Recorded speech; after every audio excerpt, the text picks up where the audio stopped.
been feeding us these lies since the day that we were born.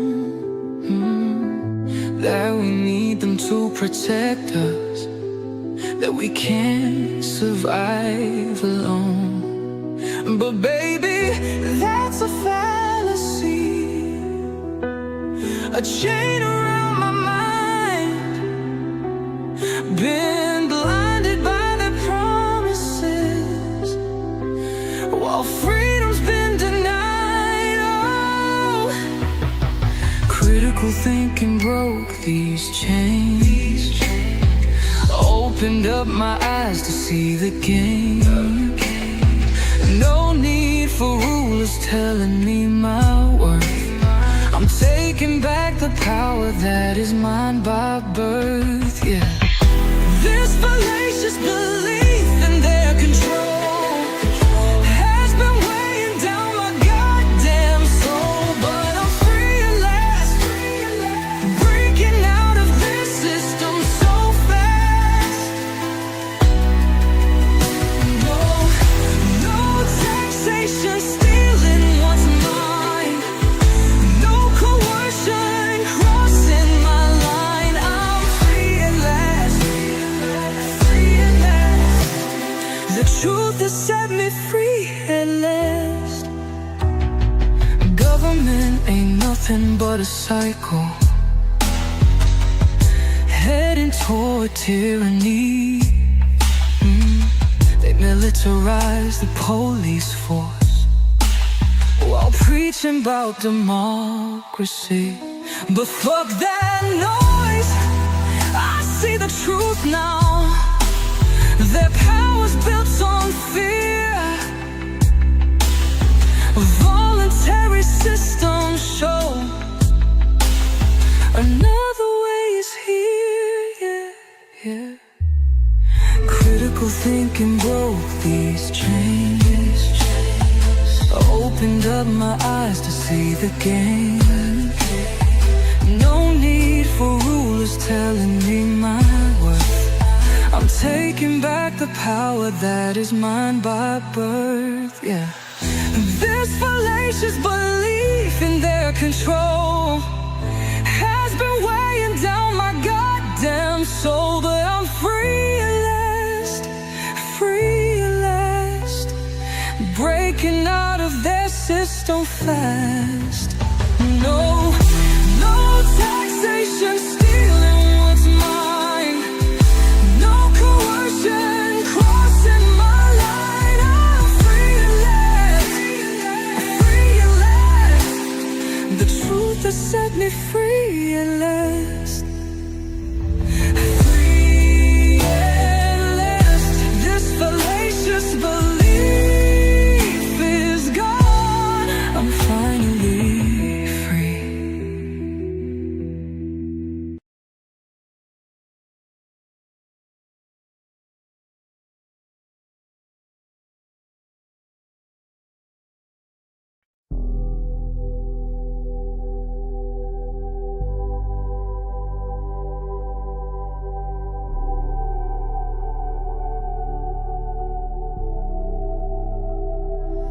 In a quiet world, technocracy's rise. Shadows hide the truth from our eyes. Digital chains, freedom's confined. Silent whispers fill our minds. Wake up from this technocratic dream. Freedom calls beyond the screen. Rise above control, reclaim our lives. Awaken now, open your eyes.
You're not alone, embrace the light. Together we can win this fight. Break the chains, reclaim your dreams. Awaken from technocracy.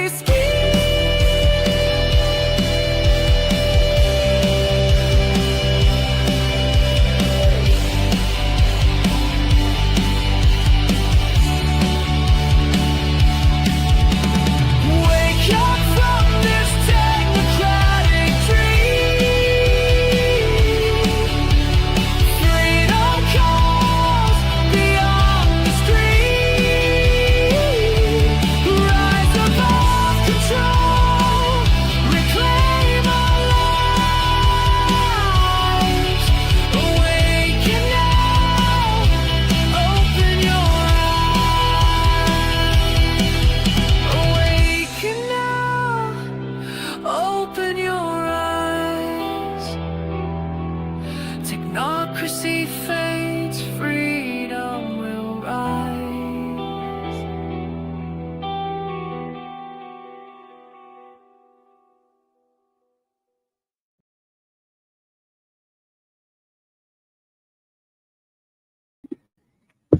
Welcome back to the Aaron Day Show. This is season 2, episode 18. Bear with me a second here. I'm loading up the slides for today. There we go. So today's topic, and if you have any problems hearing me, I've got a new setup, and I'm still trying to get everything kind of ironed out here. So please let me know if there are any issues with the audio. In any event, today we are focusing on the war on technocracy unleashed. So as I said in the last couple of podcasts, I'm spending some time this summer really absorbing what's happened over the last couple of years and coming up with a new strategy to be more effective, because I think we're in a much more dire situation than most people actually realize. Coming out of the election, people were very complacent about what was going on with Trump, and everybody was excited about this idea that, you know, we had white knights that were going to come in and save the day. And it turns out that the exact opposite is true. And what people feared was going to happen with Klaus Schwab and Agenda 2030 and all of that is happening much more rapidly than anyone could have ever imagined. And so I've been trying to warn people about this for 2.5, almost 3 years now, not only in terms of explaining what the threat is, but also trying to promote solutions. And so tonight I'm going to walk through what I've come up with at a high level.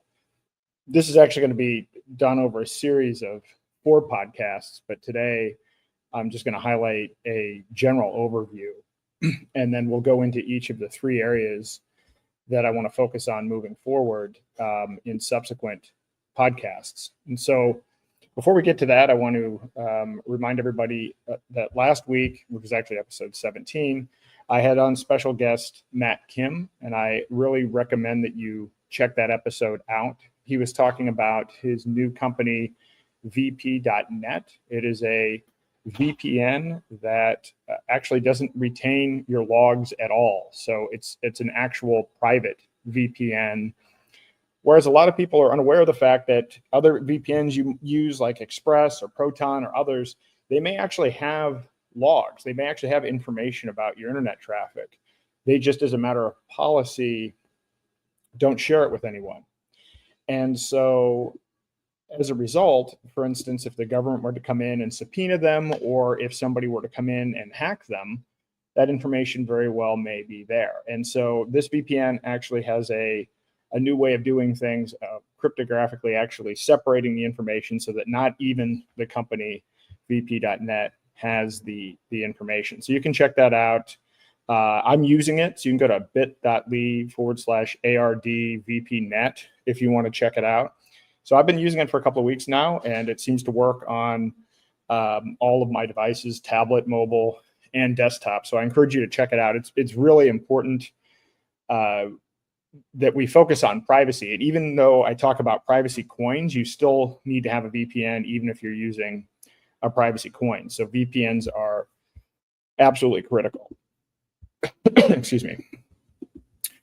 I didn't have the podcast last week because I thought there might have been a chance that I was going to have Mike Adams on, the health ranger, to discuss his new AI that he's just launched called Enoch. And I'm very excited about this. I think I've talked about this on previous podcasts. I've actually reached out to him, and he has run a couple of searches for me, even prior to the launch, where, I've struggled, for instance, when I was doing my fast. I couldn't get any information out of any of the AIs after a certain point. Once I got past day 30 and I was looking for specific advice, I found no results anywhere, including Grok. So that was Grok 3. So I actually sent him a message. I said, hey, what does your AI have, even though it's still a bit in development? And lo and behold, it did actually have some results. So I'm excited to have him on to discuss that. And you may know I've been on his show Decentralized TV a couple of times. And when he filled in one time for Alex Jones on the Alex Jones show, he had me on, and he also had Roger Ver and Tracy Thurman on. So very excited about that one. So stay tuned. It's not going to be live. I'm going to record it on, I believe, the 22nd, and then I'll play it on the normal Thursday. So whatever the closest Thursday is after that. And then just a reminder, I've actually started writing for the Agorist Cipher, which you can find at agoristcipher.com. This is a great newsletter. It's a subscription newsletter. I think it's like $11 a month, but it has a lot of the leading thinkers and doers in agorism contributing unique content every month. Sal the Agorist, John Bush, Derek Brose, myself, others. So very excited about this. In fact, I was just reading the newest edition this morning. And so this is all about practical tips. So if you want to move beyond just bitching about things or talking about the theoretical, and you want to move into taking direct action, I encourage you to check that out. You can use discount code Aaron5 and save 5%. So I'm going to walk into a little bit of the update on what's going on with our political prisoners, our crypto prisoners of war, who are still suffering from Biden-era crypto lawfare. The first is, if you haven't heard already, Roger's hearing has been postponed yet again. So for context, his legal team, this is on a motion to dismiss. His legal team originally requested January the 6th for the original date for this hearing. And it's been moved several times. It was supposed to be on the day after Pork Fest, then it was moved to July the 28th, and then we just heard a couple of days ago that it's moved again. So it's going to be sometime in October. We don't know the exact date. I don't know the exact date. If you want to get real-time information on that, I'd follow Tracy Thurman. She's the one who knows what's going on with that. So I don't know why this continues to go on indefinitely. I mean, if you look at that, October, that's going to be the 1.5-year mark since he's been stuck in Spain. And so if you haven't already, please, you can either scan this QR code, or if you're not watching this or not in a position to do that, visit freerogernow.org and sign the open letter in support of Roger. Last time I checked, he was close to the 100,000 mark.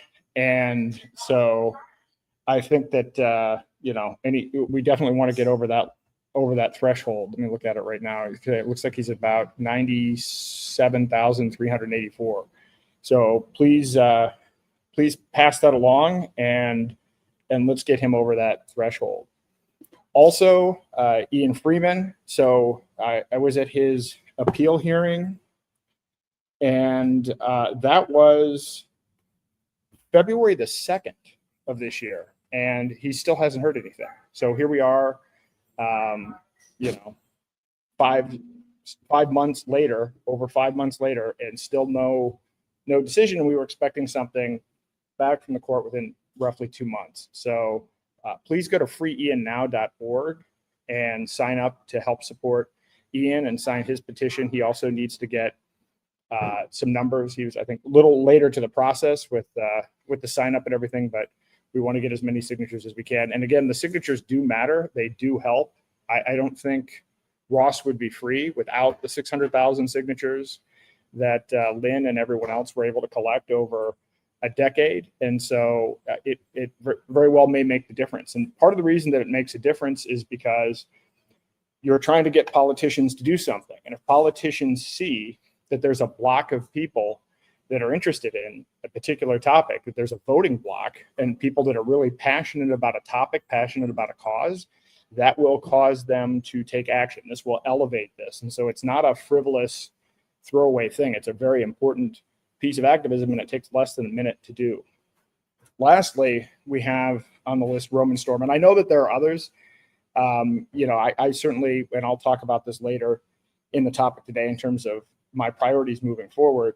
I certainly don't know all of the people that have been affected by crypto lawfare. I've obviously prioritized people that I personally know, who I know were actually championing the cause of liberty, and that is explicitly why they were targeted. So in the case of Roger and Ian, I have absolutely no doubt about what's going on there. I've since had a chance to chat back and forth with Roman Storm and investigate his situation. He did his one and only interview this past week, so I encourage you to check that out. You can find it on X. So his story is like Roger's and like Ian's, and that, he came to the United States, started using computers when he was 5 in Russia, and came to the United States with like $500 in his pocket, and moved out to California and started doing any number of jobs, a security job, I think fast food, a whole variety of things, and was looking to pursue the American dream. And so he'd always been a coder. And so, he ended up, a series of events ended up, coming up with and working on Tornado Cash. And the way that he describes it is Tornado Cash was all about the fact that, with Ethereum, essentially you can look at Ethereum as one big supercomputer, and there are a whole bunch of apps on it. And since it's completely transparent, everybody can see what apps everybody's downloading. So Tornado Cash, the original idea behind this was to help protect people's privacy, because there are some security risks and obvious privacy risks associated with everyone knowing what you've downloaded. So just like with Ian, just like with Roger, Roman consulted a lawyer. Then on top of that, he received venture capital money from a highly regarded venture capital firm out on the West Coast. And they had a lawyer come in and say, oh yeah, you're fine. There are no issues here with money transmitter laws or any of these other things. So all three of these examples are a situation where you basically have smart people with really good intentions who tried to play by the rules, and they've all been targeted for political reasons, and they're all suffering the consequences. And so, I'm trying to be as patient as I can be with politicians, but these really are, in my opinion, the worst cases out there. Roman's trial starts next week on July the 14th. He's in the Southern District of New York. He's already spent millions of dollars in legal fees.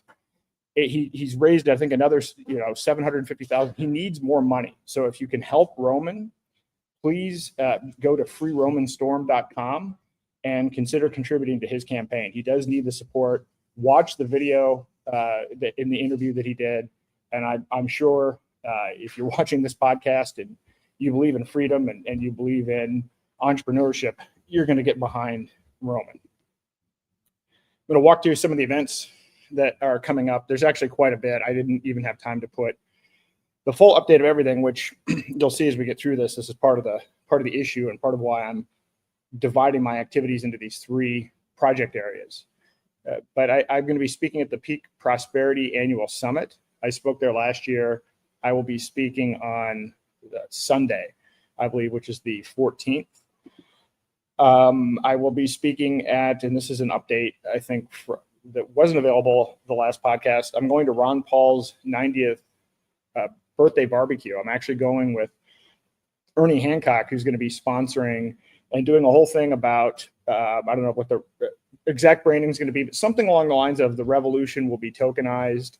And you'll remember he came up with the Levolution logo for the Ron Paul campaign. And so I've been on and with Ernie probably 5 times, and I talked to him and introduced him to Zato, and he started using it. And he I think is where I am, where if you actually think about what the Ron Paul revolution was all about, it was all about limiting government, ending wars, getting rid of the central bank. Obviously, none of that's happened politically. I think we all, certainly after the last, if you hadn't already figured that out, then maybe in the last week, it's become pretty apparent that Federal Reserve is not going anywhere, corruption is not going anywhere. The military-industrial complex certainly isn't going anywhere.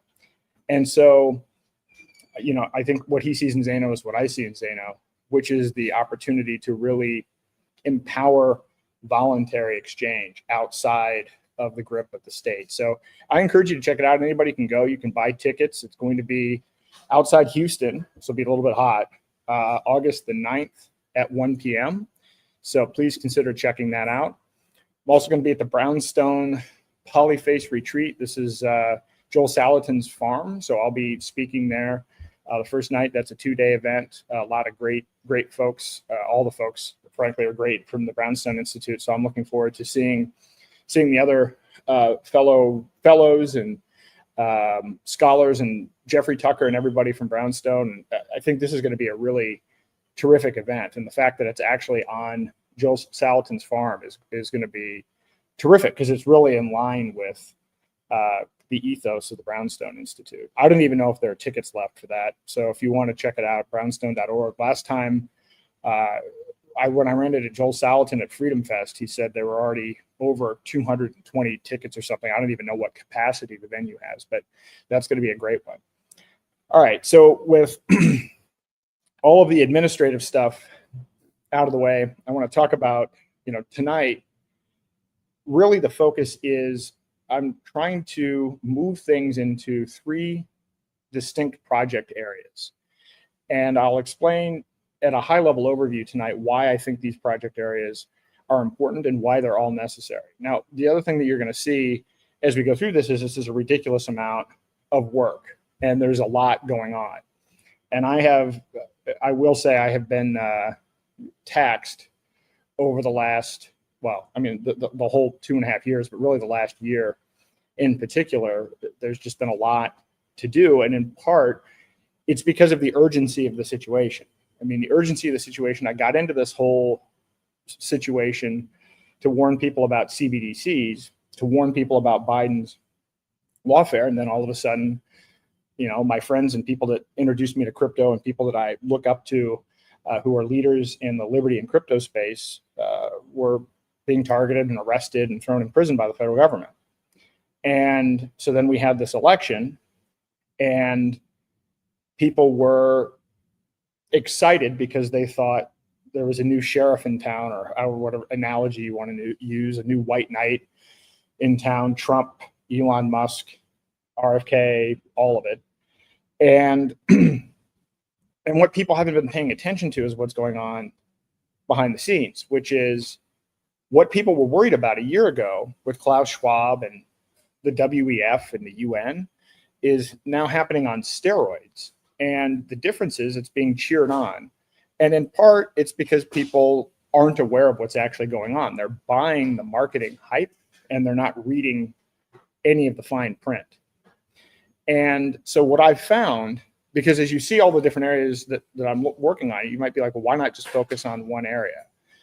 And I'd love to focus on one area, except that you have to do all 3 of these things if we're going to be successful. Like we're in the bottom of the 9th inning and we're getting our asses handed to us.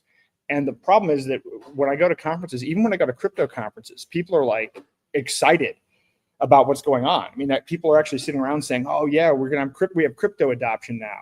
Bitcoin strategic reserve. They're going to, stable coins are a big indicator for crypto adoption.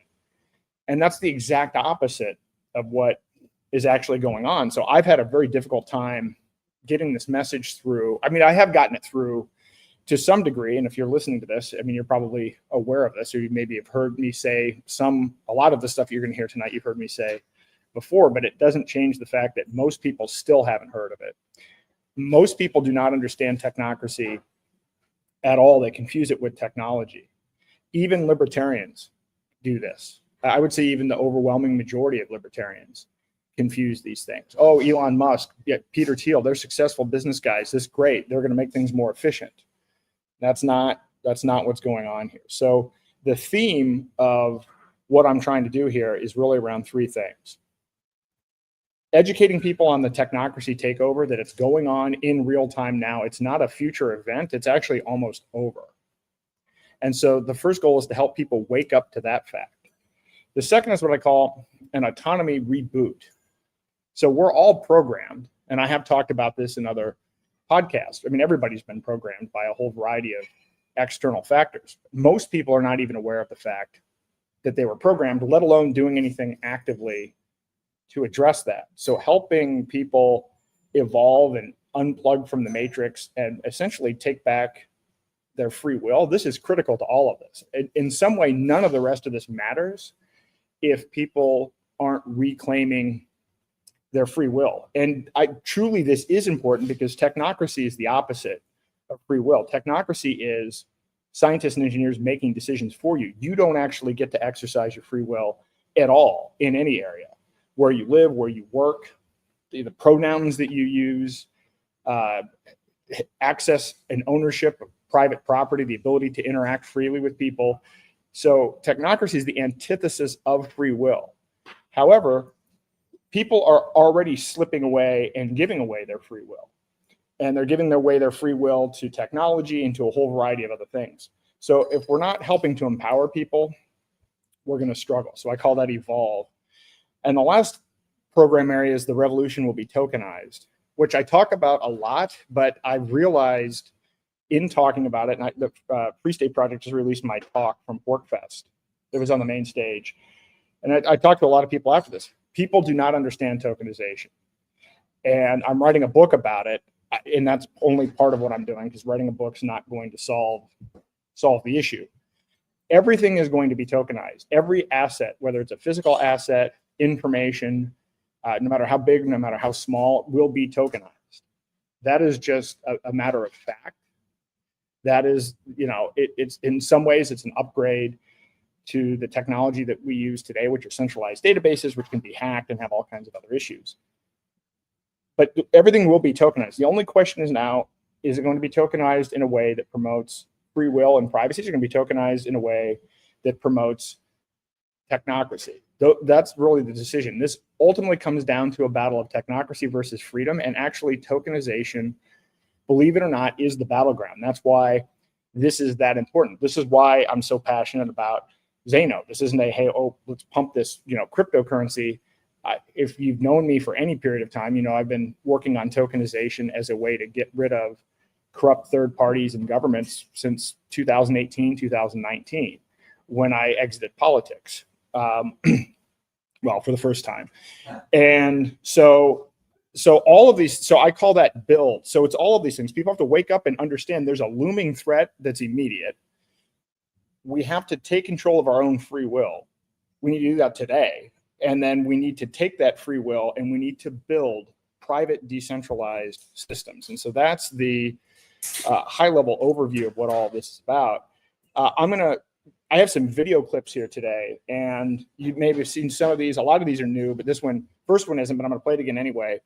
And I want to give Derek Bros credit for this. Derek Bros from the Conscious Resistance. This is a segment from a video that he put together on technocracy. I think it's probably the best short clip and short explanation out there. So let me play that back, and I'll be back in a couple. As a technocrat, let's dive in.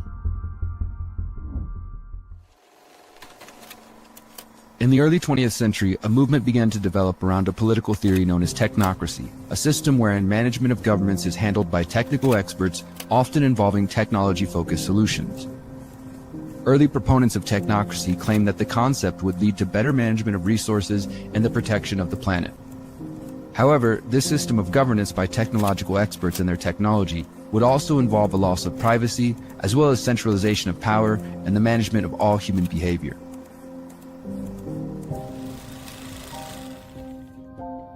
Although the term appears to have been largely forgotten, the technocratic philosophy and influence can be seen everywhere in our modern digital world.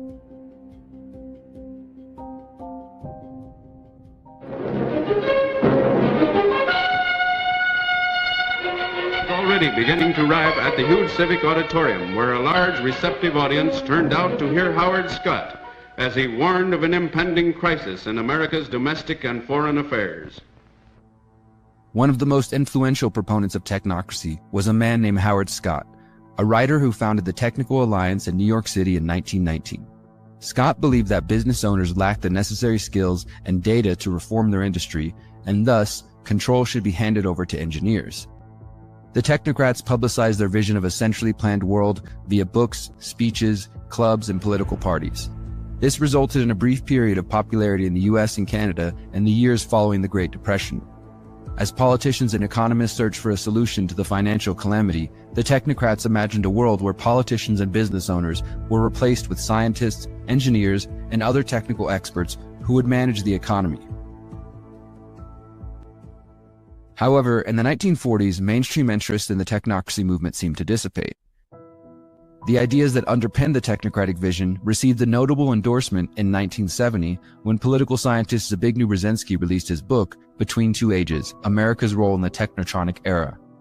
Brzezinski will be familiar to long-term researchers of the ruling elite.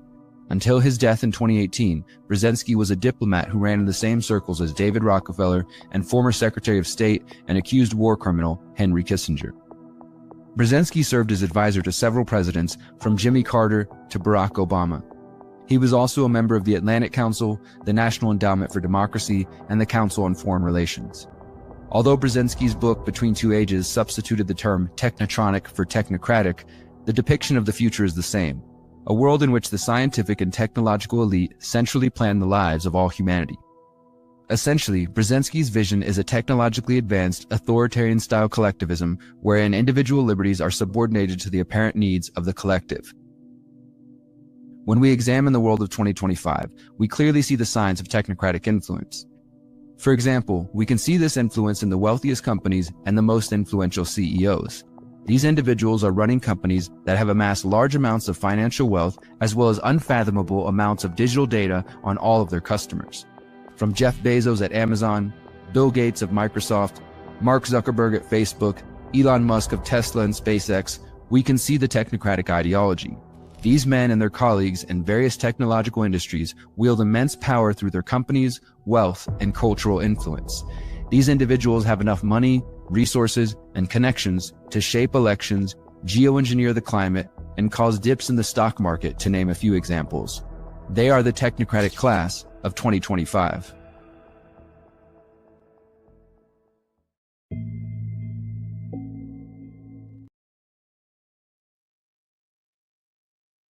So I think that video is an incredibly important overview because, again, it's not about technology. It is a complete ideology that has been under development for 90 years. And there really are people that are working on pushing a long-term agenda that spans decades. And they have been patient, and they have been working through organizations like the Trilateral Commission and the United Nations and the WEF.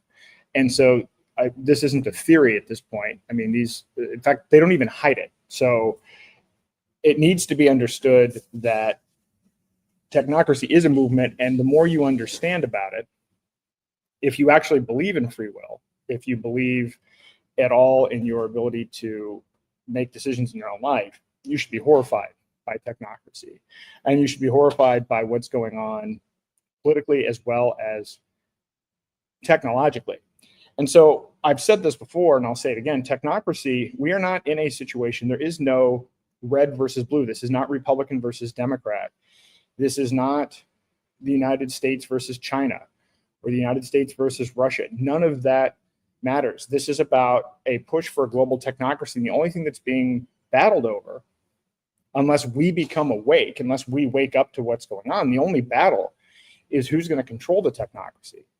And I'll give you an example of this. So I've spoken about this as well. J.D. Vance was handpicked by Peter Thiel. J.D. Vance used to, he actually worked for Peter Thiel. Then he formed his own investment company. Peter Thiel was an investor. Then Peter Thiel was the largest investor in J.D. Vance's U.S. Senate campaign. And then Peter Thiel's the one who actually introduced J.D. Vance to Donald Trump. Both of them share a common connection in that they both are big proponents of the ideology pushed by Curtis Yarvin. And I'll talk about him in a bit. But they are both explicitly supporters of technocracy. So now, what have we had happen in the last week? Well, we'll get to this. I'll get to America's Party and all of that in a second. But before I do, I want to play a couple of clips that also kind of build on this idea of technocracy. And if you haven't, there's a great movie called The Agenda Vision, and it's by Oracle Films, Oracle UK, I believe, if you want to find them on X or on YouTube. Terrific video. I don't know why I hadn't heard of it before. I actually just saw it over the weekend, but it has Catherine Austin Fitts and Alex Newman and a whole bunch of other great people in it. And it talks about a lot of these different concepts. So I have a few short clips in tonight's presentation from that. So let me play one of those now.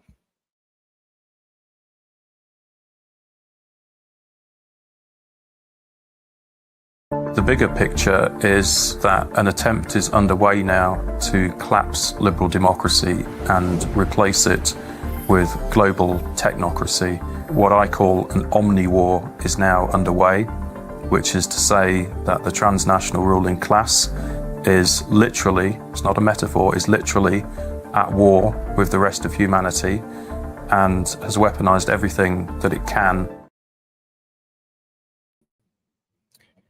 And that's not an understatement, the more that you dig into this. I've written an article on this, but I wanted to expand it out, and I'm going to expand it out actually in probably more detail than most people are going to want to read. But the reason that I think that it's important is to this idea that it's not red versus blue or country versus country. It's about two different sides, or just different sides of people pushing technocracy. You have Yuval Harari, who's pictured here on the left, and Curtis Yarvin. And these are the people that are providing what I'll call the pseudo-intellectual ammunition for the political leaders to push technocracy. Yuval Harari is coming at it from the left, and Curtis Yarvin is coming at it from the right. And you can read a lot. And again, when I do the article, I'll do a whole talk on just this topic of Yuval Harari versus Curtis Yarvin. But let me give you one quote that you might find a bit alarming.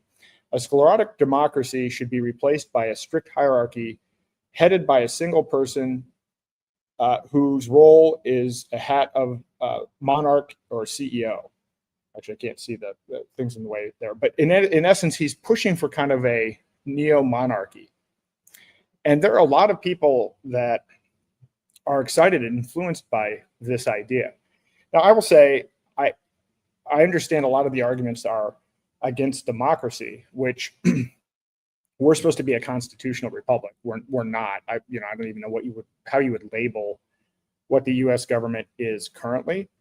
But the issue with this is that the models that are being pushed with technocracy, and ultimately when you read about Yarvin's pushing technocracy, is that it's without consent. So in other words, if there were network states that were formed and somebody wanted to create their own new thing and people were voluntarily signing up for it, then fine. I mean, I think we should be able to have all kinds of experimentation going on with network states and different governance models. The problem is that what these technocrats are doing is they're explicitly hijacking and taking over existing political systems and existing resources. That's the fundamental issue with this.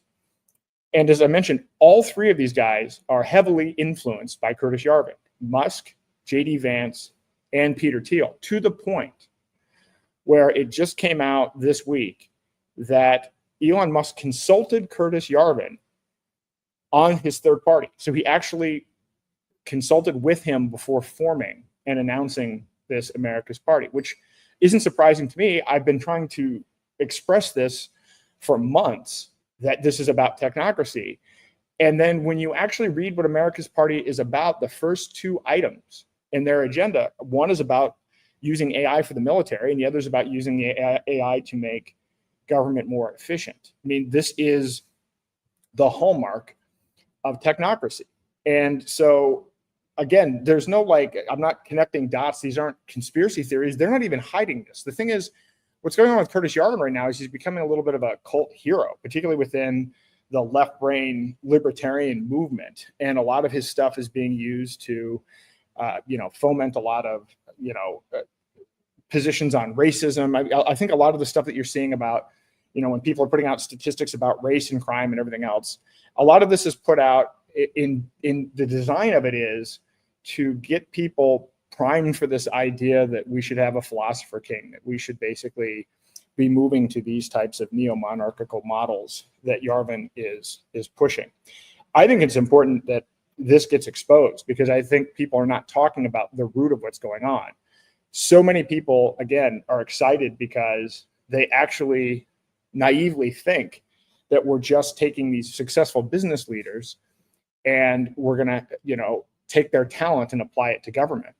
The truth of the matter is that because of decentralization and because of technology, we don't need government. So what technocracy is all about at the end of the day is centralization. Well, you can take these very same technologies. I'm not against AI.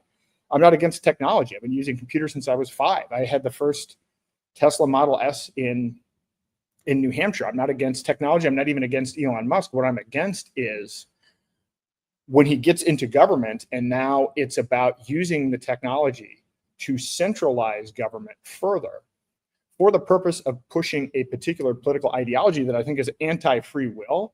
That is why I have a problem with this. Yuval Noah Harari basically gets to the same place. He ends up getting to technocracy as well.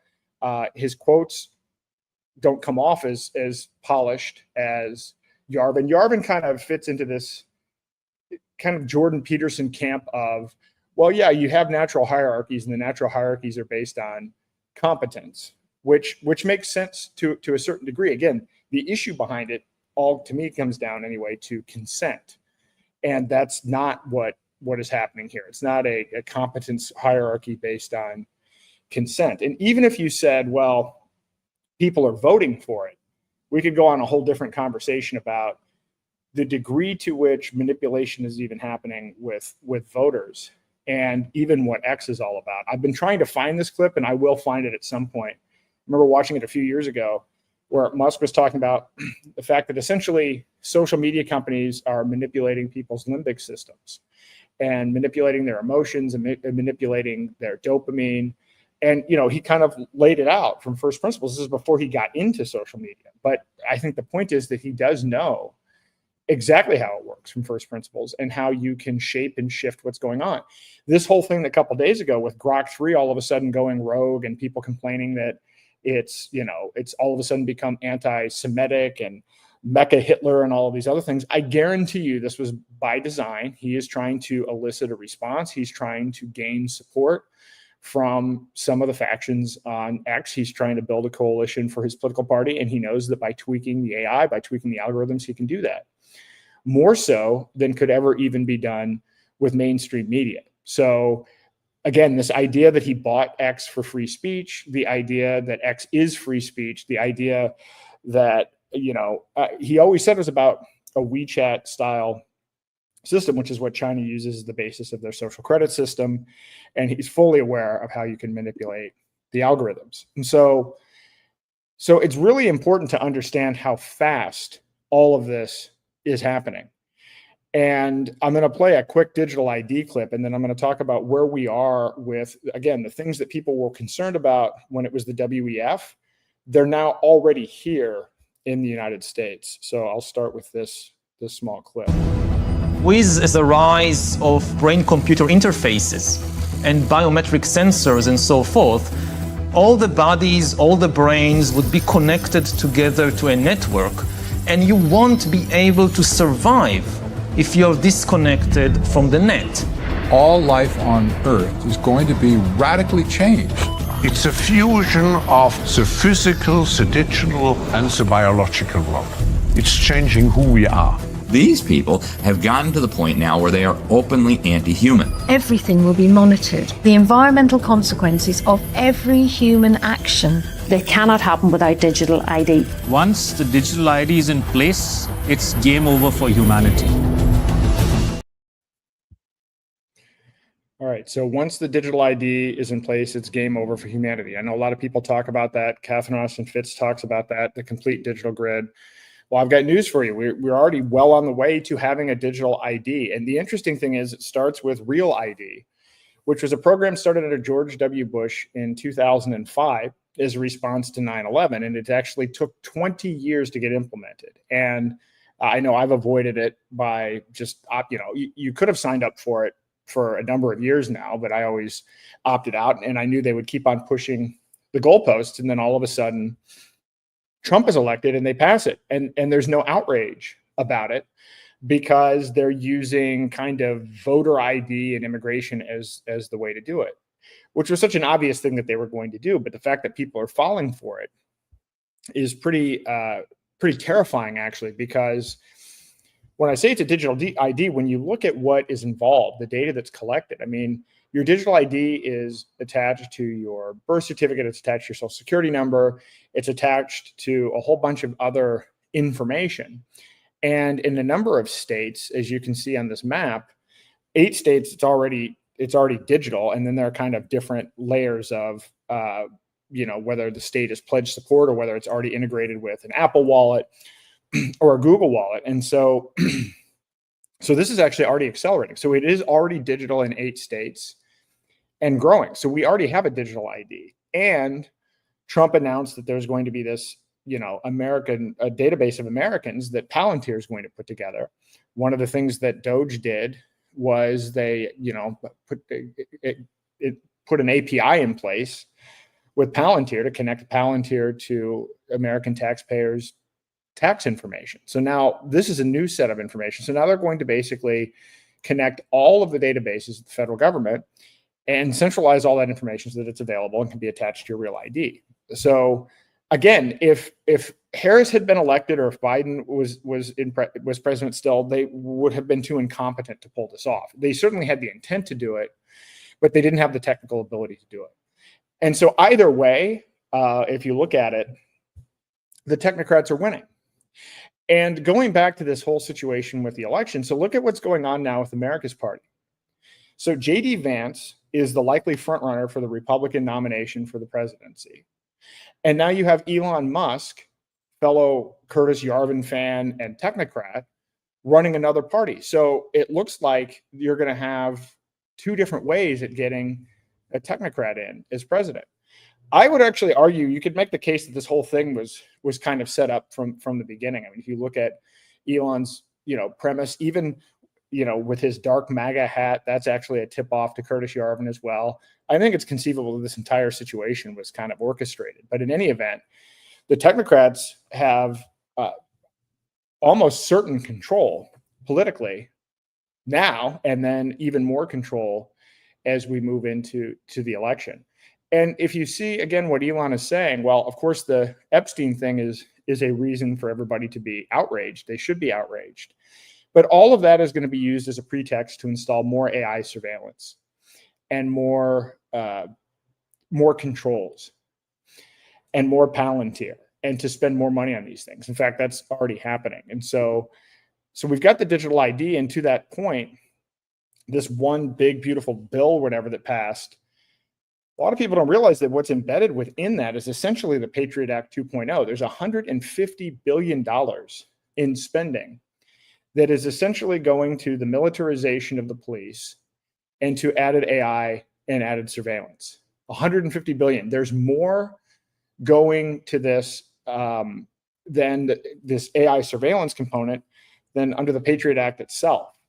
And people aren't even talking about this. Why? Because they're saying it's all about immigration. But if you understand the history of how all of this works, what they're doing is they're buying technology, they're investing in technology, and then that technology is going to be weaponized against Americans. That is inevitably what's happened. I mean, that is historically what's happened. I mean, we can't be naive enough to believe, oh yes, they're going to have drones and all of this surveillance at the border and everything else, but somehow it's not going to make its way into airports and into our local communities. I mean, it always happens. I remember being at hearings here in New Hampshire for having a Bearcat armored vehicle. And, we were on the losing side of that. Why do we need a Bearcat armored vehicle in the state of New Hampshire? And of course, ironically, they ended up using the Bearcat when they broke into Ian Freeman's house, which, also absurd. But there's no doubt about what's going on here. And Palantir is going to be a huge beneficiary of this one big, beautiful bill. So again, think about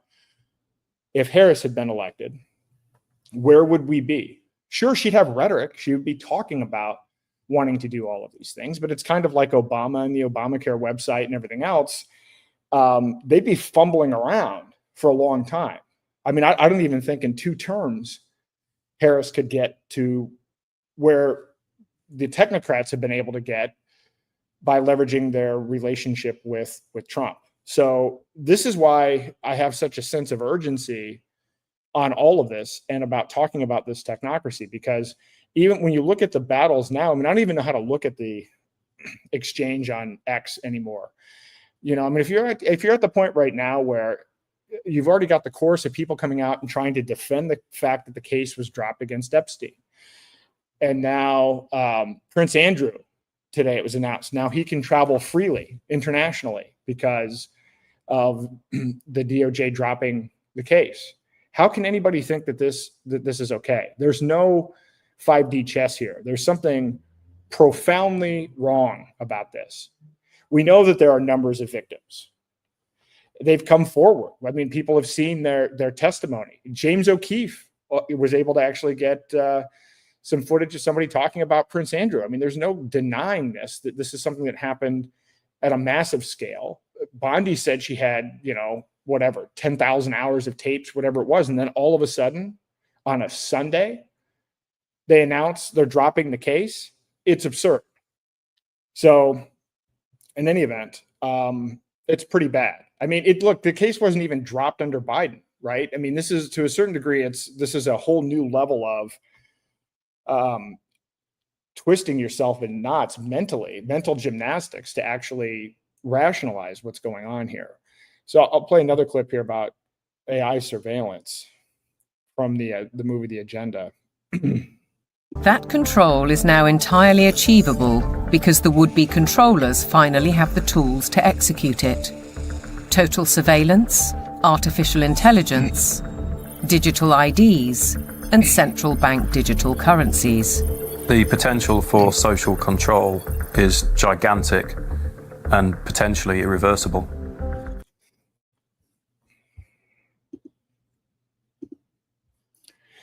So, again, AI surveillance, this is happening at a rate that was unimaginable. And if you've looked into Palantir, I'm sure I'll do a whole separate episode at some point. I don't know why my camera, hold on. All right, there we go. I'll do a whole separate episode on Palantir, because if you look into the history of this organization, I mean, it's kind of outright demonic in terms of what they've been doing, not just in the United States, but internationally. Their involvement being against right-wing governments overseas, their role in Palestine, their role in predictive modeling and predictive techniques, essentially Minority Report style pre-crime with local law enforcement here in the United States. This is not a company that you can look at and say, these guys are the white knights. And we're seeing a parallel thing here, which is somehow, the military industrial complex is bad when it's Raytheon, but somehow it's great now that it's Palantir. And the answer is it's not good under either scenario, but arguably it's much, much, much worse. The same is what's going on in actually healthcare with RFK, which is, replacing big pharma with Silicon Valley companies and wearables is not the big flex everybody thinks it is. In fact, it's very much two sides of the same coin. Silicon Valley is actually at the center of both of these things. And of course, naturally, they're at the center of technocracy. So there's stuff going on here that doesn't make sense, again, if you understand the threat of technocracy. I will play, let me see, I have one more clip here, short clip from the Agenda movie. CBDC can allow government agencies and private sector players to program, to create smart contract, to allow targeted policy functions. For example, welfare payment. For example, consumption coupon. For example, food stamp.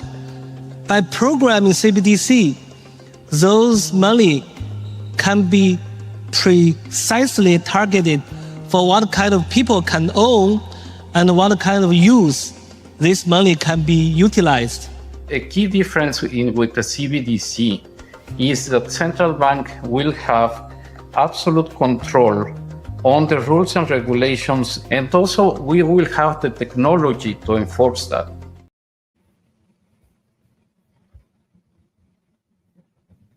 So, and again, this is what I've been talking about for a couple of years with relationship to CBDCs, and now people are saying, well, we don't have to worry about that anymore because Trump's against CBDCs.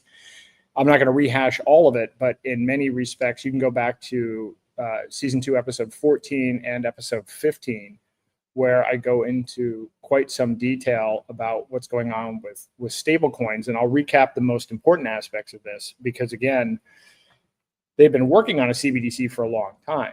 I mean, the US government's been working on a CBDC since 2018, 3 different projects out of MIT. So this isn't something that's just at the concept phase. This is something that they've had actively engineers. They've actually had programmers that worked on Bitcoin working on this. And so this isn't something that's on the drawing board. This is something that they've actually actively tested. But even still, this Genius and Stable Act is actually going to hyper accelerate what would be possible if they just tried to implement a CBDC directly.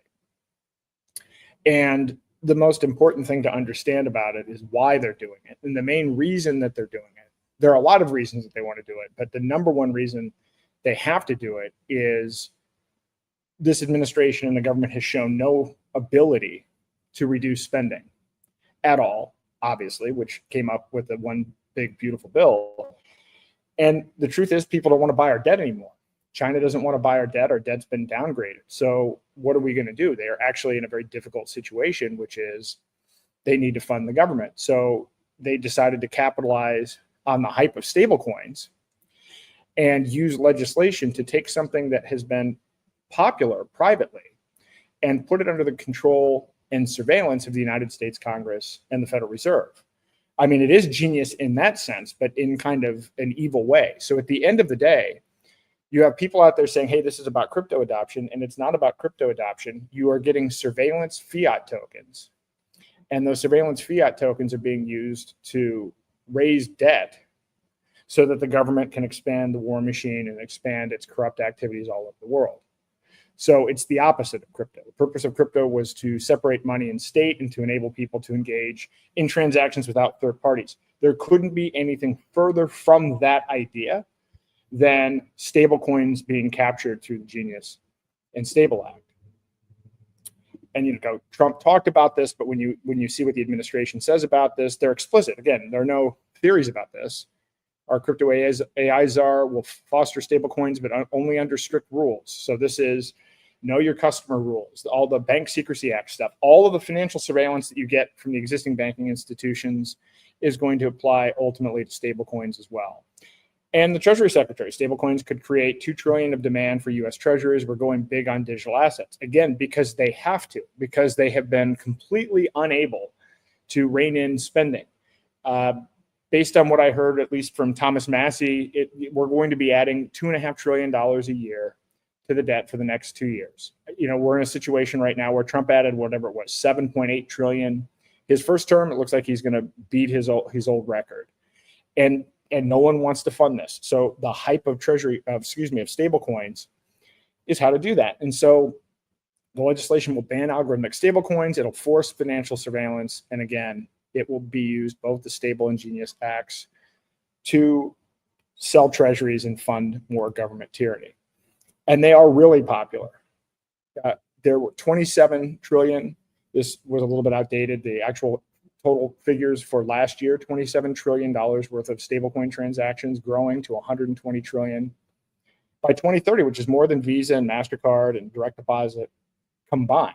So that's how popular this is. You would never see that kind of adoption from a CBDC if it were issued directly. In fact, there hasn't been. I mean, there have been 11 CBDC projects launched. China was the first.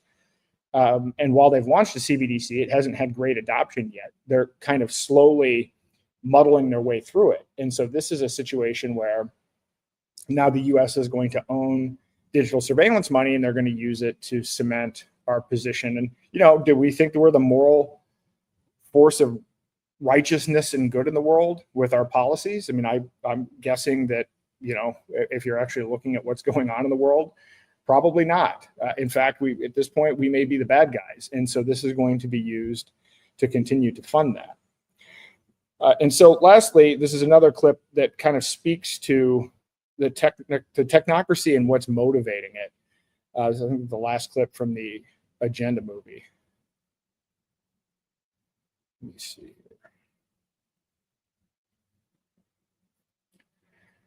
Oh, here we go. It seems to me that there's a very strong drift in the direction of globalization, of the ultimate centralization of control in the hands of unelected officials at supranational organizations. The lust to control other human beings is a story as old as time. They want all of the resources of the world in their pocket. They do not want you and me to have anything. It's in writing all over the World Economic Forum's website.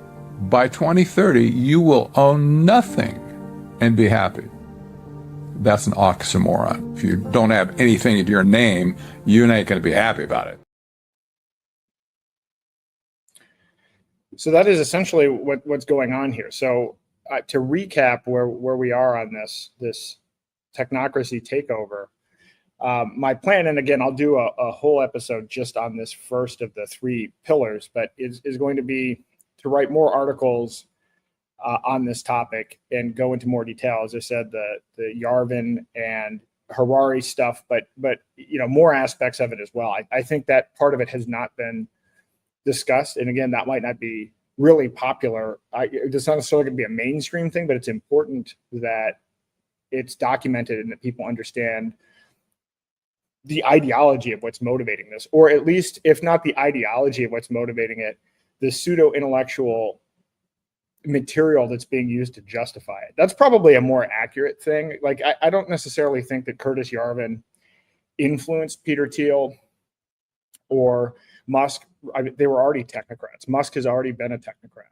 I think they're just using his information and they're using his popularity amongst a particular segment to push their ideology further and to get really fanatical supporters in the process, because the people that like Curtis Yarvin really like Curtis Yarvin. So this is a way to really build some momentum. So I'm going to do articles on that.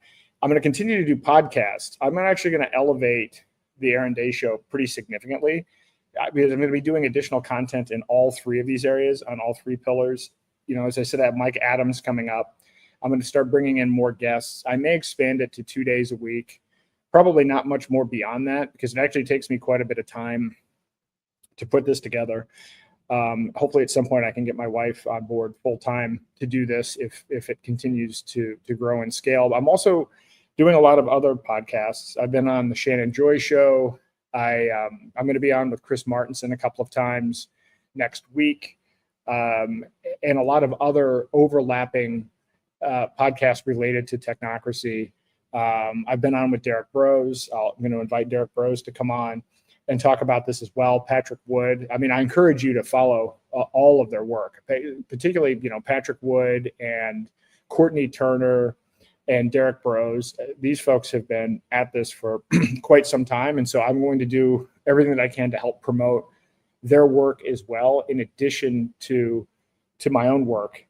And I've been doing a lot of speaking engagements on this because, again, for the last 3 years, I've been talking about technocracy, and you would be amazed that even, people in crypto that are pro-liberty, that are pretty sophisticated, are unaware of this differentiation between technocracy and technology. I think it's critical to figure out how to communicate that. And the articles and the podcasts and speaking engagements alone aren't going to do it. Right? Memes are also very powerful. Short clips on Instagram and TikTok. We just need to figure out how to get these messages across. And when I do the dedicated podcast on this topic in particular, I'll give specific some asks. I mean, I need some help with all of this. And so I am planning to ramp up significantly and want to work with people and bring people on that want to help. I mean, not necessarily in any kind of a full-time capacity, but there may be different projects that we can collaborate on, and certainly open to partnerships. And so, to the extent that you're interested in this area or knowledgeable about this area or have any interest, let me know. And again, when I do my dedicated podcast on this, it will become clearer what's going on. But again, why is this important? The short summary of it is, in my view, technocracy is the end of free will. And when I do finally write the thing on Yarvin and everything else, and we go into what I think is really behind the ideology, is that it is really rooted in materialism and in a way in Newtonian physics. And at the end, the view of it is that our free will doesn't matter, our consciousness doesn't matter. We are essentially just meat sacks. And so we really don't matter. This is how you get to this point where things like the Georgia Guidestones and people saying, well, we only need 500 million people on the planet. If your ideology is one that's based entirely on materialism and kind of Newtonian physics, then the outcome of that, the logical conclusion of that worldview would be something like technocracy. And I think the overwhelming majority of people, if they understood that that's what it was about, would strongly object to the idea that their free will should be taken away. And so again, the hard part about all of this is going to be explaining that it's not anti-technology, that it is about choice and it's about consent within the realm of technology. But to that end, the technology can be used to manipulate people. And I don't even know where it fits into these three pillars. But if you look at things like MK Ultra, you look at mind control, you look at even what's going on with blue light, the ability to use social media and these technologies to manipulate people's dopamine systems and to literally physically, addict people and manipulate them in really interesting ways. That kind of plays into this aspect of free will as well. And so some of this is going to be kind of hard to parse out, but this is why I'm going to focus some part of time on a dedicated basis to the technocracy takeover. The next area I call the autonomy reboot. And the action there is that we need to evolve. And I've spoken about this on a number of different podcasts. I talked about it a lot during the fast. But before I do that, I'm going to play a clip from Bruce Lipton. I don't know if you're familiar with him. He's a somewhat famous biologist who has really talked about a number of really interesting areas, including epigenetics. And so let me play this clip because I think it will set the stage for this entire conversation. Let me see where this clip is. Here we go. Many of them create a state of super learning like you were when you were an infant. Yet there is a better and faster way even. The mind has two parts. The subconscious mind is the original brain, and it can process 40 million bits of data from the environment every second. The mind is very powerful and very fast, but it's totally habitual. It's not creative. It can only play back what it learns. In evolution, the front part of the brain, the prefrontal cortex, gives rise to consciousness. It's a small piece of the brain that is consciousness. Self or consciousness is an add-on option, and most people don't exercise the option. But note, it can process only about 40 bits of data per second. The subconscious mind is 1 million times more powerful. While the subconscious mind is fast, the conscious mind is slow at processing. That's why when you're in an emergency or stress, you operate from this one because it can operate fast and handle lots of data. But the difference between the two is this is habitual. It is the conscious mind that is creative and can generate free will. The conscious mind can control anything in your entire body. They used to say there were parts of our body that were involuntary control. But now we know that's not true. For example, yogis can regulate their heartbeat, their blood pressure, or body temperature with conscious mind. So while the conscious mind can only handle a few things, the subconscious mind can do many, many thousands of tasks at the same time. Now, recently, neuroscientists are talking about how your unconscious really shapes your life, your decisions. What they say, according to cognitive neuroscientists, we are conscious of only about 5% of our cognitive activity. Most people, 1% of their day is in the conscious mind. So every day, you create only from your creation mind, your conscious mind, only about 1% of what is going on in your life. And therefore, 95 to 99% of your life comes from your programming in your subconscious mind. So what this means is maybe you were the child in the store and your parents said you do not deserve. 95% of the day you will sabotage your life to make sure you do not deserve. And the reason why is the subconscious job is to create reality out of the program. And so therefore, if you have negative programming, 95% of the day, you will create that negative experience in your life. Now here's the problem. The conscious mind and the subconscious mind work together. So whatever the conscious mind focuses on, it can control, but what it's not focusing on, the subconscious mind controls. So most of our day, we are thinking about the future or thinking about the past. That's with the conscious mind. So if the conscious mind's not paying attention to right now, then everything you're doing during the day is being run by the program that you got. But the problem is, because your mind is not, the conscious mind's not paying attention, then it does not see the program being played by the subconscious mind. So most of every day, you are not playing programs that you personally want, you're playing programs that you got from other people. But you didn't see those programs, so when your life doesn't work, you say the universe does not support me. And yet the truth was, it was your own invisible behavior that sabotaged you. So what's important is some people say, well, maybe I just do some positive thinking. Which mind does the positive thinking, conscious or subconscious? The conscious mind, which works at 5% a day with a 40-bit processor. And when you're doing your consciousness, are you paying attention to what's going on? Who's running the show? The experiential programs from the subconscious mind, and that is 95% of the day with 40 million bit processor. Does positive thinking work? Do the math.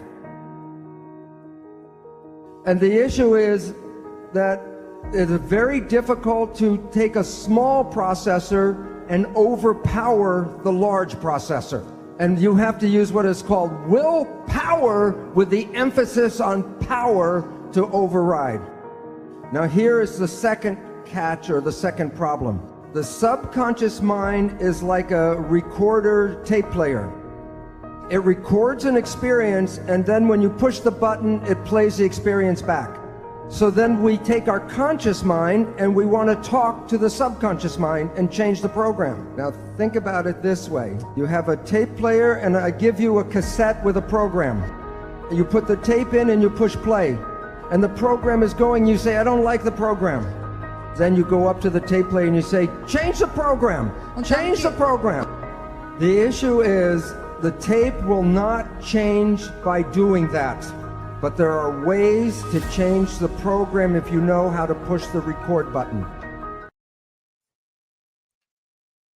So I thought that was actually a very interesting way to tee this up because I started to explore Bruce Lipton in 2019 and have explored a whole variety of different areas related to this. And I think that this is critically important. I said this a couple of weeks ago that, one of the things that, I'm not particularly keen on going out and trying to become part of this 5th generation warfare where essentially you just have different people competing to program people. That's essentially what it comes down to. It comes down to, I'm trying to counter program and this person's doing this.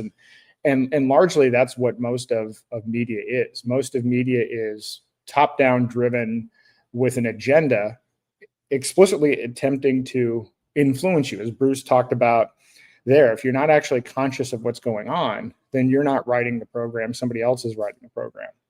So to me, it's incredibly difficult to make the changes that we need, knowing that what's looming is technocracy, which is essentially a movement that wants to completely centrally program things and further move us away from ourselves and our own consciousness. And this moves in a variety of different ways. It moves first to using wearables, then to injecting technology in us, then moving directly to transhumanism. And I'm not necessarily saying that the application of technology is bad, but what I would say is that we know very little about ourselves and the power of our own consciousness and our own ability to control our subconscious. And on top of that, we know very little about consciousness itself. So before we go and start externalizing everything and moving more away from free will, to me, we should probably spend a little bit more time and a little more exploration and understanding the nature of consciousness itself. And so related to that, I mean, the first step in all of this is recognizing that you've been programmed. And so most people are not awake in this respect. I mean, I would say either Bruce Lipton or Joe Dispenza, by the time you're 35 years old, 95 to 99% of what you do the next day is the same as what you did the day before. Lipton kind of touched on that idea. It's the programming that's running. You kind of check out. This is why people go through midlife crises, because at some point you realize, hey, what's going on here? You've kind of become an NPC. I don't necessarily think that there are NPCs out there in the sense that there are people that, are just like intentionally there as programmed background filler. I think we have the capacity to become NPCs by giving up our consciousness and by being programmed by outside forces and then never really becoming aware of that fact. But at any point in time, you can become aware of that fact. And so the ultimate battleground here and the ultimate way to kind of defeat technocracy and to reclaim free will, that's all an inside job. That's all no one can do that for you. There's no white knight that can fix that. And it starts with recognizing programming. And so what are the sources of programming? I mean, there are numerous sources, but I'll touch on some of the large ones. I mean, you have family, and before you're 7 years old, you have no conscious filter. So anything that comes in when you're young, you internalize that. So if somebody says you're not worthy or whatever it happens to be, you didn't really have a way to say, hey, stop, that's not true. That actually then gets kind of embedded in your subconscious, which you then have to become aware of proactively later when you are conscious, to be able to recognize that that's something that isn't your identity and that that's something that you can reverse. You're also influenced heavily by school, by media, by technology, by peers, by religion, by culture, by politics. This is only a kind of a partial list. But as you go through this process, once you become aware of the fact that either you're programming yourself or you're being programmed by someone else, then you end up doing a lot of deep introspective work. And these are some of the top limiting beliefs that people tend to internalize through programming that really hold them back. So I'm not good enough, or I can't succeed, or I'm not in control, or change is impossible, or I don't deserve happiness, or I must conform, or the world is dangerous, or I'm alone. And there's a whole long list. Probably about 6 years or so ago, I actually put together this like 435 slide presentation and kind of tried to break down all of this. I've actually been working on this idea for a while, and then I stopped when I saw the CBDC threat. So the stuff that I'm talking about in this section, had COVID not happened, and had, I not become aware of the threat of technocracy, this is probably where I would have been spending 100% of my time. This was where I was spending 100% of my time. So, and what I've realized as I've been fighting CBDCs and trying to educate people on technocracy, it doesn't matter if people become aware of technocracy if they're not even aware of the fact that they've been programmed and have the ability to take control of their own life. Again, I don't want to be part of the problem. I don't want to be someone who's here providing alternative programming. I want to help people reclaim their own free will, which then they can exercise in whatever way they see fit. And I think that's a critical thing to do. And there are a lot of ways of doing it. So one of the other reasons I didn't pursue this is I studied other methodologies of how others have done this. And it usually breaks down. It usually breaks down in a number of different ways. It either ends up becoming about financial gain, it becomes about power, it becomes about a sex cult. I mean, the thing is, people have known about this whole idea that you can reprogram your subconscious for a long time. I mean, it's very known in occult traditions. And the problem is that usually when somebody knows this, oftentimes the people that try to teach this to others have their own agenda, and then they end up using it not to teach people to reclaim their free will, but to reprogram them for whatever their aims are. And so actually I studied this a lot. I studied, whether it's groups like Landmark or even Osho, or you look at Scientology, you can look at Nexium. I mean, you actually, if you look at the program materials for Nexium leaned into and borrowed a lot of this information. I mean, a lot of the techniques that they were using were obviously very effective, and he was using them specifically to, create his own sex cult and raise a whole bunch of money. And so I have no interest in doing anything like that. And so I've kind of held off, and then also I've spent more time fighting the other side. But there are a variety of different methodologies that you can use. You can do meditation, you can do fasting, which I've talked about a lot, which I think is a great way to start. In fact, you can do all of these. Generally, once you are aware that you're programmed, you actually start testing out and experimenting with a variety of things. I don't even think there is one best approach. And I think the idea that you would even search for one doesn't make a lot of sense. However, it is helpful to teach people about these different methodologies. And so I'd like to bring some of these people in and maybe interview those and make that part of the content as well. So the sound healing, there's a whole, again, a whole variety of different mechanisms. So for this second pillar, for this component of it, to help people reclaim their free will, I'll do some content, similar, podcasts. I don't know, I'm going to do a lot of articles or anything like that, but really I'm going to focus on interviewing people. And then I want to create a community around this as well. So if there are people that are really genuinely interested in this, again, when I do my separate episode on this, you can indicate that at that point in time. I think it's important when you do have people that have kind of woken up and are starting to break out of the programming, it's good to be able to build a community around that, because you tend to be kind of lonely. And I'm sure you all, if you're listening to this, have experienced this. You experience this if you ever go to hang out with old friends or you go to family gatherings. It's kind of like you're on a different planet to a certain degree. There's almost nothing to talk about. The only thing you can talk about are, frivolous things that happened in the past and maybe recounting old memories, but you really can't have any active conversation about what's going on in the real world today. So creating a community, whatever that means. And then I would say, lastly, developing an open source toolkit for this. And I'm stressing the open source because I don't want this to be pushing a methodology or even pushing an agenda. The entire purpose of this is to figure out how to take all of this great knowledge that's out there, all of these tools and techniques, and make it available for people to use in a way that is not driven by any agenda other than the desire for people to understand that they can reclaim their free will and to show them how to do that. So again, more on that in a separate episode. And that's a really interesting, there are so many different ways that can branch off. And so it'll be interesting to see even how that evolves.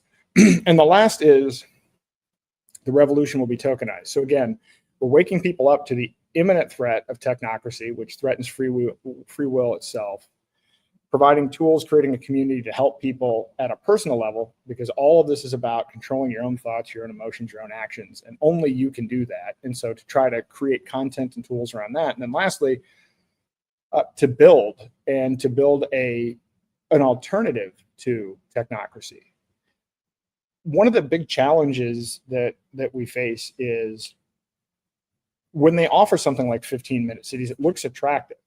And in particular, they've been able to push technocracy largely through emergencies. And it doesn't even matter what the emergency is. When you go back and look at it, I mean, I've spent a lot of time studying financial surveillance and where did we get the laws that we have? Why do we have all of the tracking? Why does it take so long to set up a bank account or a crypto account?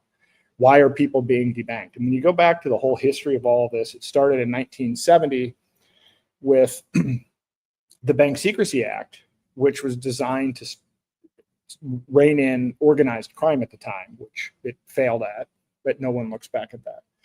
But then when you look at the bulk of the actual financial surveillance happened after that, and it happened with things that were, completely unrelated. So then you end up having 9/11, and so we got a whole bunch of financial surveillance with the Patriot Act.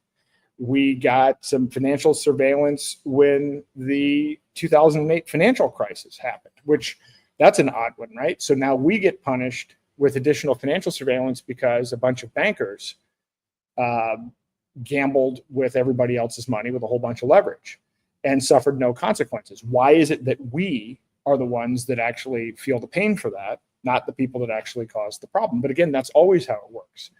The CARES Act introduced a bunch of additional financial reporting and financial surveillance. So again, a pandemic caused by the government. And the effect of it is more financial surveillance, leading to more censorship and more debanking. So there's never a situation, I have not yet found a single example of where financial privacy has been restored. And I've never seen a situation where an emergency measure that was intended to be temporary was reversed that related to this kind of surveillance. I mean, you can see the absurd theater of it with this thing with the TSA. So people are celebrating, oh yeah, you don't have to take your shoes off. That's because they've added new surveillance so that you don't need to take the shoes off. The surveillance is still there. It's just now happening behind the scenes. And with the $150 billion component of this new bill that passed that has AI and surveillance, I guarantee you this, it's more intrusive. There will be more information collected on you. So the fact that you don't have to take your shoes off is in no way a victory at all. It's absolutely a Pyrrhic victory. It's actually a loss. But I encourage anybody, anybody out there that's found, I'll keep on digging on AI and everything else, but try to find an example of where this stuff has been reversed. And so it hasn't. And so now we have to build alternatives. We know that technocracy is coming. And the best way to understand what the technocracy looks like is, I mean, it doesn't have to come from the UN. It doesn't have to come through the WEF, but you can look at it as a blueprint.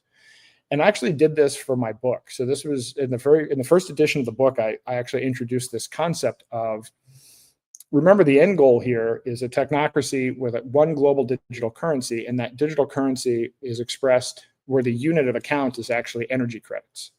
This is the long-standing vision for technocracy. And then these 17 sustainable development goals are essentially, you can look at those as elements of a social credit system, where these are the behaviors that they're trying to manipulate and control. And when you read through all 17 of these, it's actually horrifying. They want to control and regulate every asset and everything on Earth, including the land, the air, and the sea. There isn't anything that isn't covered by these 17 sustainable development goals. And the thing is, it's global in nature. So this isn't one of these things where if your idea is, well, I'm going to go hide in the forest or whatever, I'm going to get a log cabin in the woods, that's actually incompatible with this system, because the whole point of sustainable development and the whole positioning of this is that the only way that you can save the planet is if you actually can control everything with a command and control top-down system. So it's not compatible with other systems. It's kind of a take it or leave it proposition. So they cover everything from no poverty to zero hunger. And again, sounds great, right? Who wants poverty, right? Who wants hunger and starvation? Who's against good health and well-being? Of course, these things all sound great, but here's what it actually looks like. So as I talked about in episode 14, episode 15, everything is going to be tokenized. So all of these 17 sustainable development goals will be turned into token systems. So you're going to have UBI for poverty. You will have food ration tokens. You'll have tokens that are tied to your compliance with healthcare regulations. You will have learning credits. You'll have water usage tokens, energy quota tokens, residency tokens, carbon penalty tokens. And again, all of these tokens are going to be based fundamentally on energy credits, but they are building a world based on tokenization. So I've argued with some people say, well, people don't know what tokenization is. I don't care if people don't know what tokenization is. Tokenization is absolutely 100% inevitable. So we now have to get in the game and actually start educating people on what it is. And more importantly, on building the privacy self-custody alternatives to this, because this is exactly what it looks like. I've outlined in some of my Brownstone articles. I mean, it starts out with CBDCs or stable coins, but then it moves to now your stocks are tokenized, your bonds are tokenized. And again, I see people cheering this on. Oh yeah, BlackRock is excited about tokenization. Well, tokenization, that's crypto. That means, that means they like crypto, and that means that my crypto is going to go up. And it's just, do you think BlackRock is interested in you having self-custody security tokens? Why would BlackRock want you to be able to own your own shares? They're in the business of making money, investing other people's money and voting other people's shares. So do you think maybe when they're talking about their enthusiasm towards tokenization, it's because they know that the tokenization protocols and the type of technology that's going to be used still allows them to be in there as a centralized third party? I mean, the answer is yes. You can actually trace it. You can actually see what they're working on. You can see the systems that are being built and how they're tied into CBDCs and the Bank of International Settlements and everything else. And so I'm not theorizing that they might have these bad intentions. They've been building this stuff. So while crypto's been working on, meme coins and Hawktua and all this other bullshit and people getting excited about Trump coins, they're literally working on tokenized carbon credit systems. They're working on tokenization systems for land, and none of it benefits you. And none of it benefits your cryptocurrency. And if it did benefit your cryptocurrency, then you're probably on the wrong side of freedom. And I urge people to question, do you want to back something? You might be able to make fiat money backing something that implements digital tyranny, but is that really where you want to be? Is that where you want your kids and grandkids to end up? I mean, do you think you're going to end up in a good place just because for some short period of time you captured some fiat gains while implementing this beast system? So in my book and in my conversations, I'm going to go in detail on this, explaining what all this tokenization means from the perspective of first, what it means when it's implemented centrally and how that relates to this digital surveillance system. But then more importantly, I'm going to spend more time talking about why privacy coins and privacy tokens are important. Patrick Byrne is where I really got enthusiastic. Between Patrick Byrne and Bruce Fenton, really, talking about security tokens, but then Patrick Byrne talking about building a blockchain tech stack for human civilization, right, where you could basically tokenize all of the functions. And at one point in time, because he was going to turn Overstock into a blockchain business, which I think this is probably one of the biggest hijackings. It's right next to Bitcoin in terms of how profoundly hijacked Overstock was in his entire situation and what the ramifications of that are actually for freedom and liberty. But his whole idea is, well, I mean, if you use blockchain technology, you could get rid of government corruption and you could have a hot swappable system so that when government fails, you can move over to this other system. And so he was investing in a whole bunch of different companies to work on different aspects of this, everything from land registry and titling to voting and governance to supply chain. I remember I bought a bottle of wine from a company that had tokenized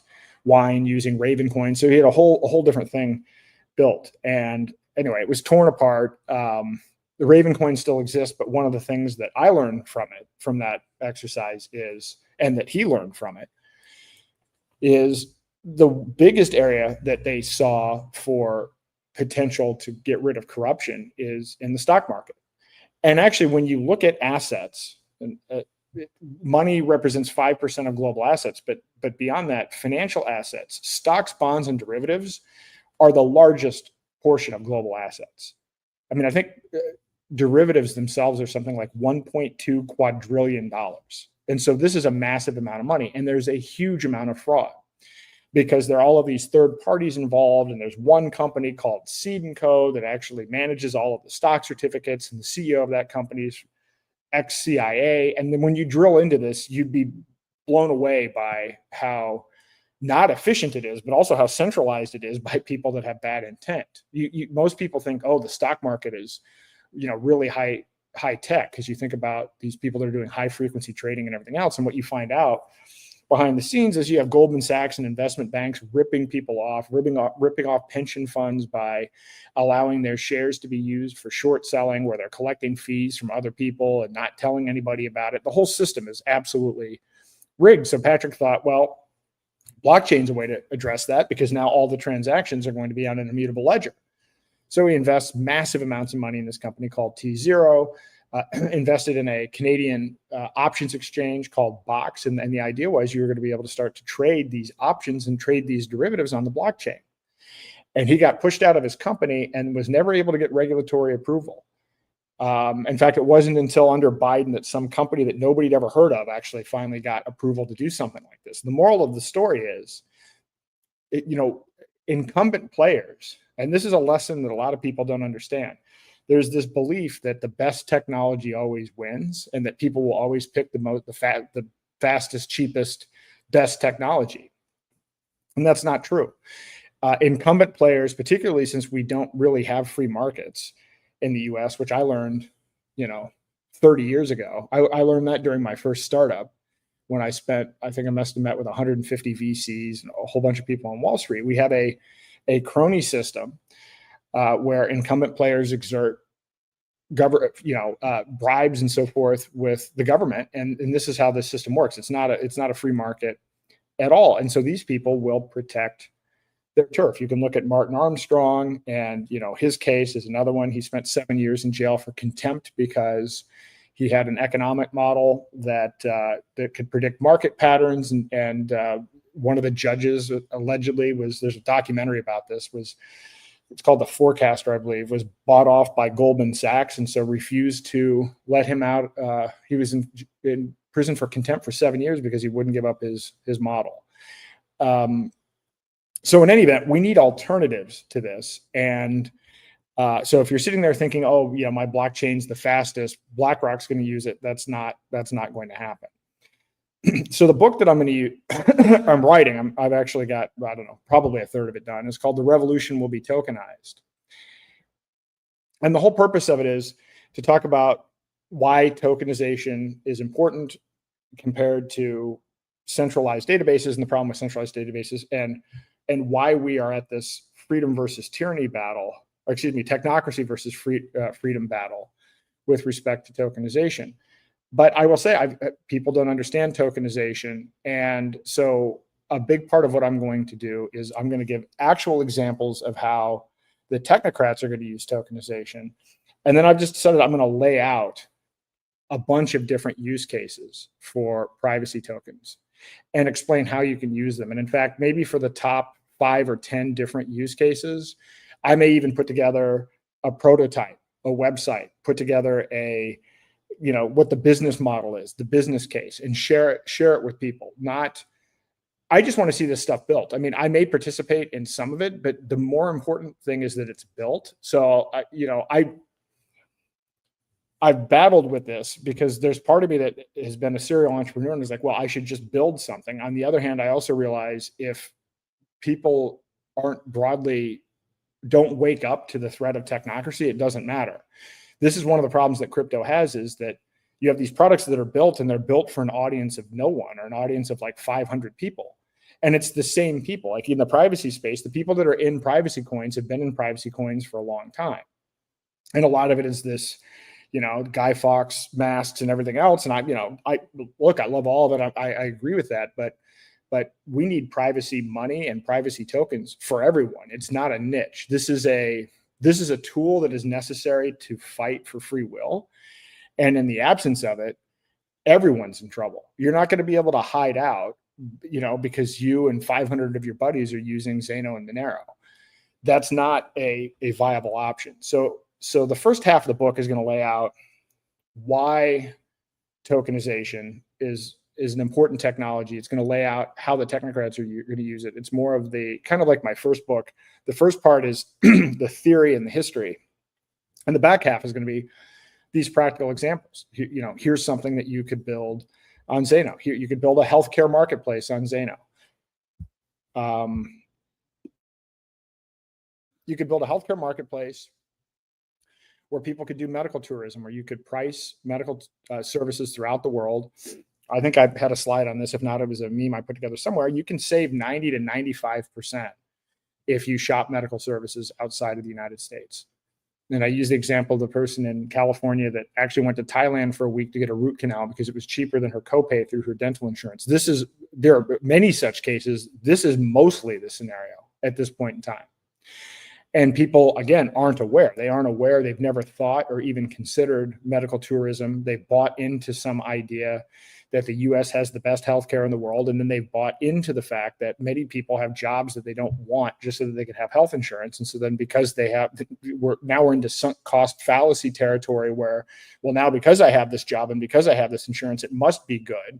And then they don't even think to look outside of that system. But you could create an international marketplace of healthcare services where people were paying for it, not using insurance with 9 layers of intermediaries and people fraudulently getting involved and, collecting premiums and not paying out claims. And then the government gets involved and all this other stuff. I know quite a bit about insurance, spent a lot of time in that area, but it's idiotic. And it's also not a marketplace in its own right. I'm not going to rant about that here. I'll rant about it later, but it's needless to say, you could build a complete global healthcare marketplace where the transactions were private. You could still have a reputation management system and people anywhere in the world could find access to healthcare services. And it would, in fact, even be cheaper than insurance. And then equally, you could create all kinds of other models because then somebody says, well, what about helping poor people and everything else? Which, by the way, one of the things that Medicaid does is it gets people addicted to prescription opioids. If you look at what Medicaid actually provides people, a lot of people would be better off without it because it's just creating a sense of addiction and dependency on things that enslave people to big pharma. It's not a life-saving situation. It's an enslaving through taxpayer-funded big pharma. So, but you could create pools of money. You could crowdsource catastrophic coverage to help people.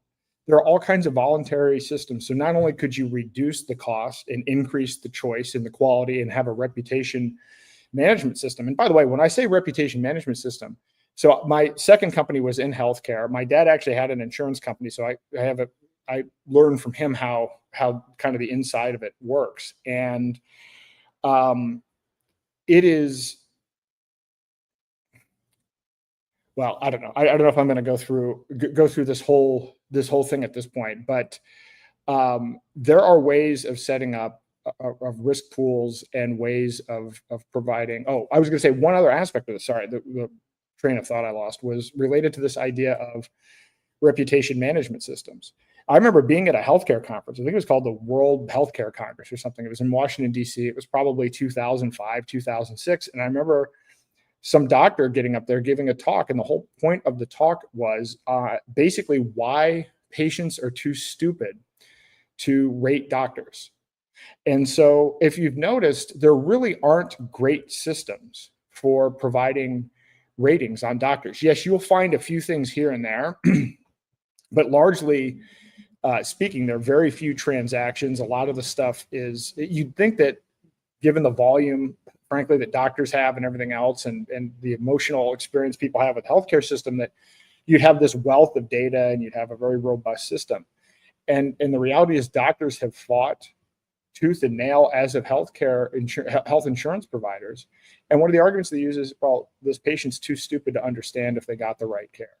Or one of the other things they'll say is, well, yeah, but if I'm a doctor and I'm treating really complex cases and another doctor is treating really easy cases, then I'm going to show up as being, a worse doctor. It's kind of like when you're in the Olympics and you have gymnasts and they have different scales based on difficulties, like, well, the patient's too stupid to be able to categorize the difficulty of the procedure and weight that. I was floored by this. And so we really don't have a reputation management system. We have a system where other people pay for other people's healthcare. There's no accountability.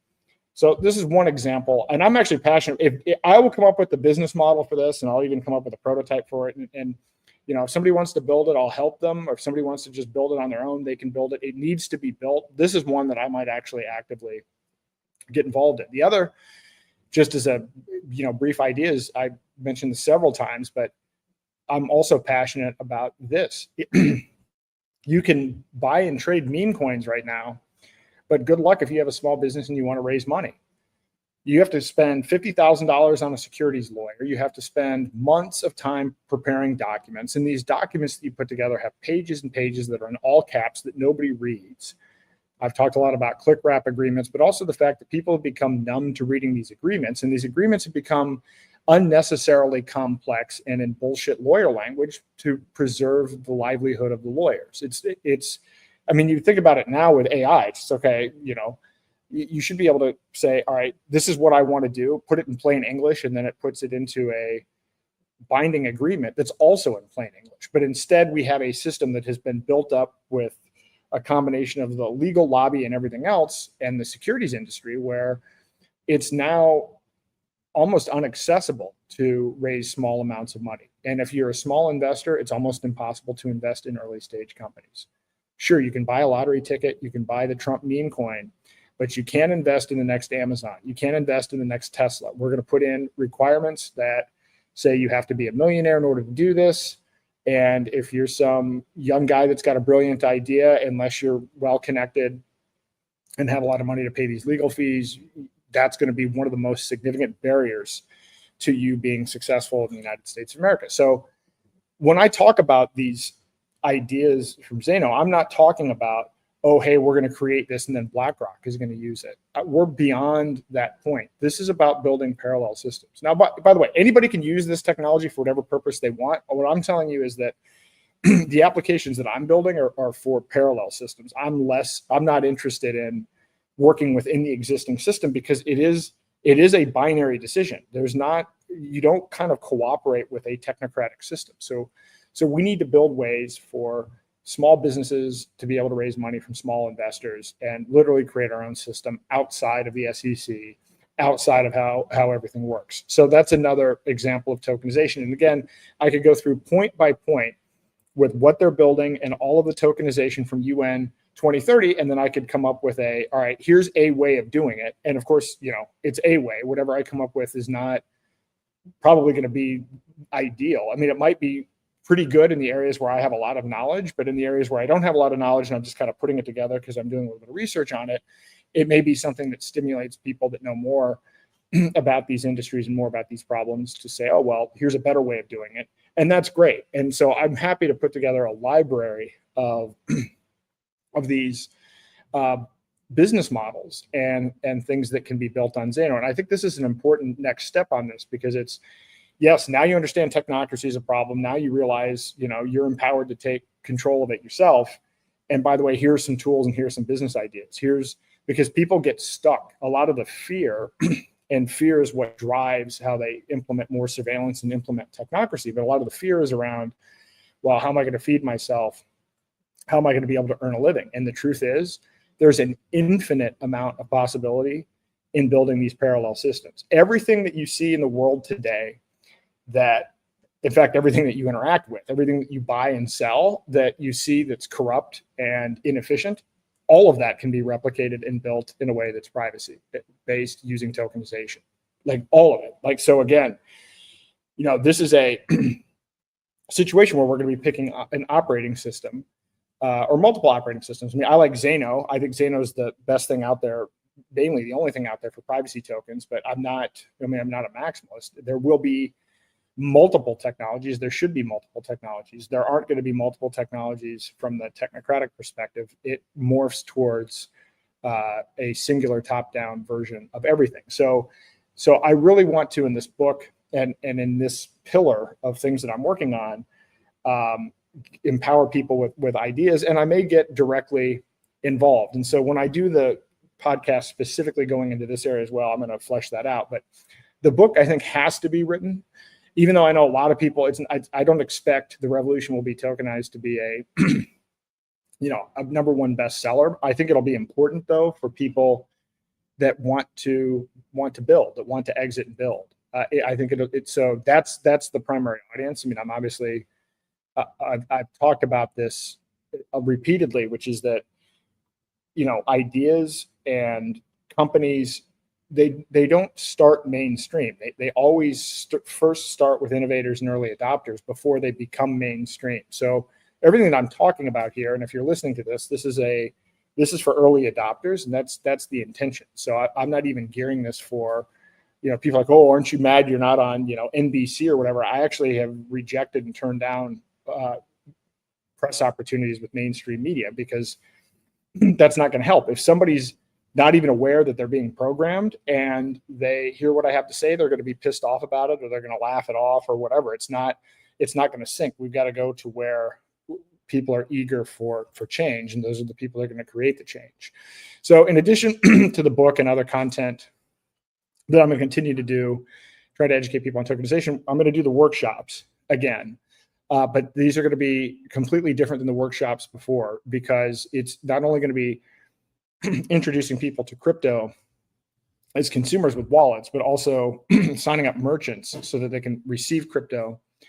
And then this other component to it is also presenting people with business ideas so that they can learn about how they can actually make money in this alternative economy. I think those three things combined are going to be critical to actually getting meaningful adoption, as opposed to, again, the workshops. I'm glad I've done all the workshops that I've done, and I've learned quite a bit from it. And the main thing that I've learned about it is there's such a big disconnect from people that are in crypto versus what the general public, and this is the people that are at my workshops are not the general public. These are the people that are actually way ahead of the curve, but they're not people that were early into crypto.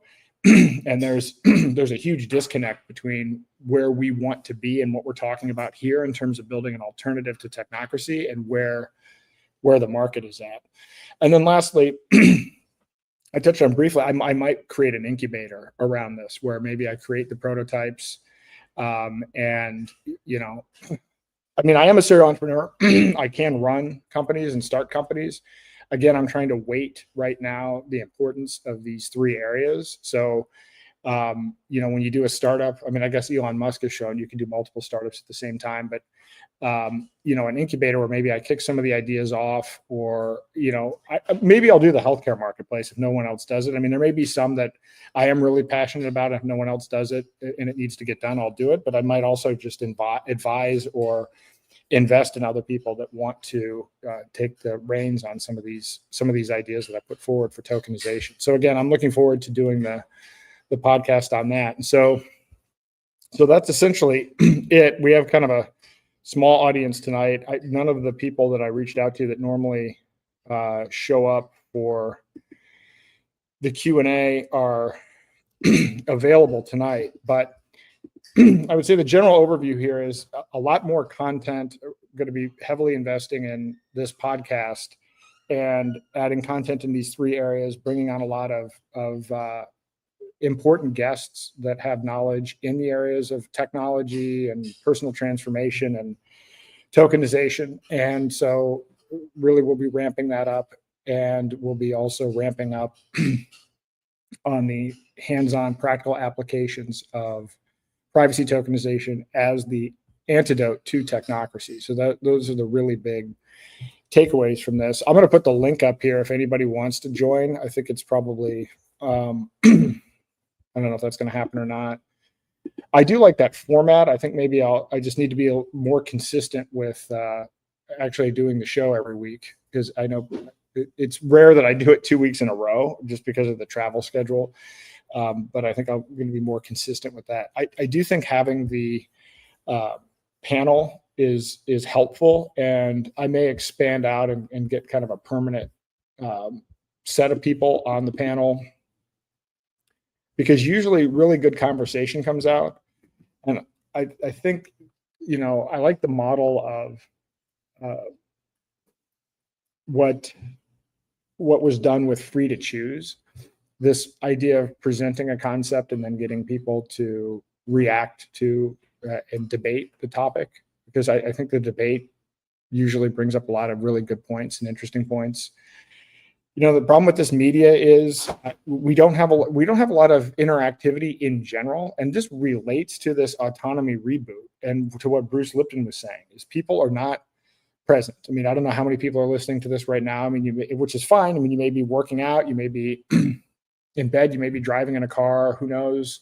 Who knows where you are? But I know this is the same with me. If I'm listening to a podcast, how often do I engage in the chat, or how often do I follow up? I mean, you may, this is a great idea. I want to follow up on that, but you're in the middle of doing 5 other things. And then by the time, you get to a place to write it down or to follow up, it's already gone. And so and I'm open to suggestions on this. I want to figure out a way to make this more interactive.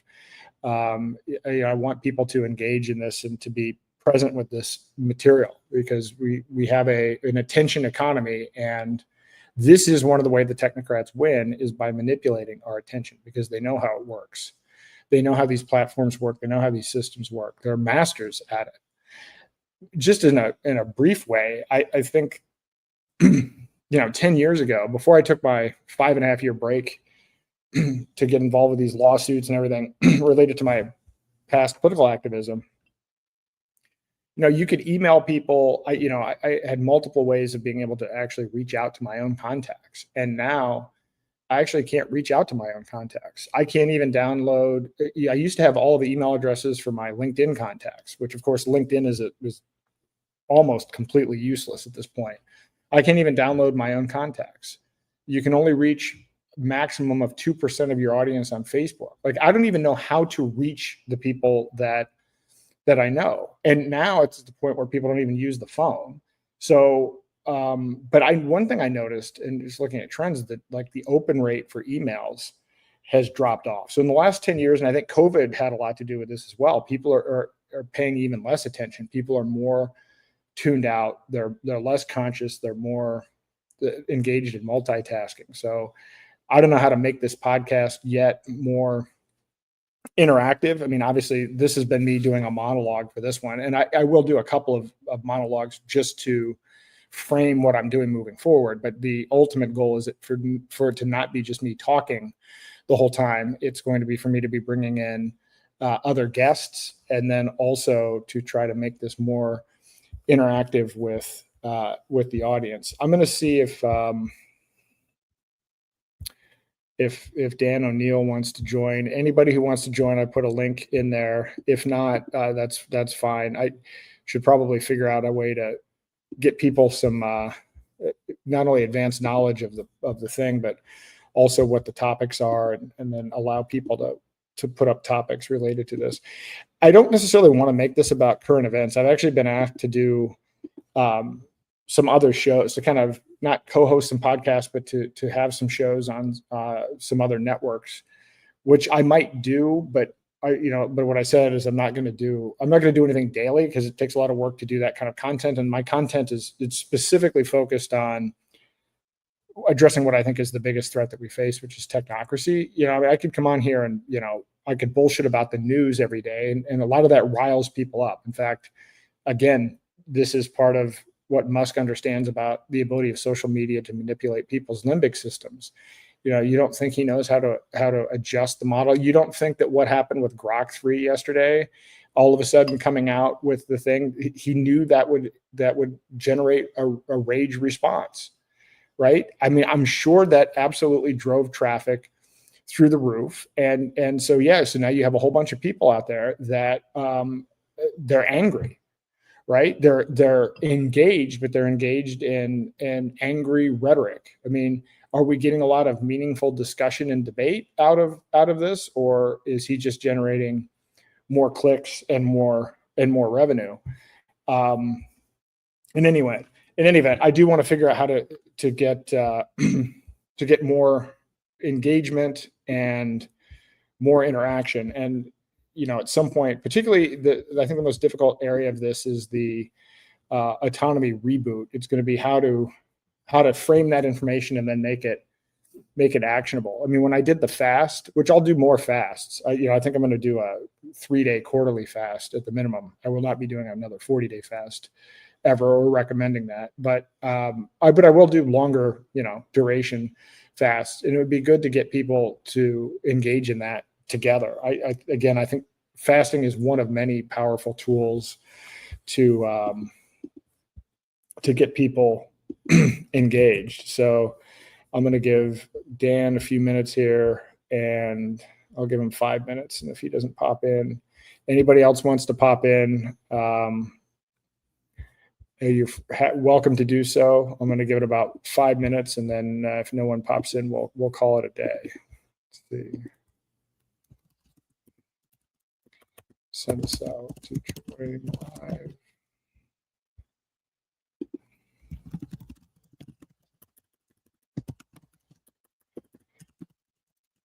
No comments today either. I don't know what's going on. We actually have a decent audience. I mean, it's 1,200 people. I mean, it was like 10,000 last week, but nevertheless, usually we have a little bit more interactivity. But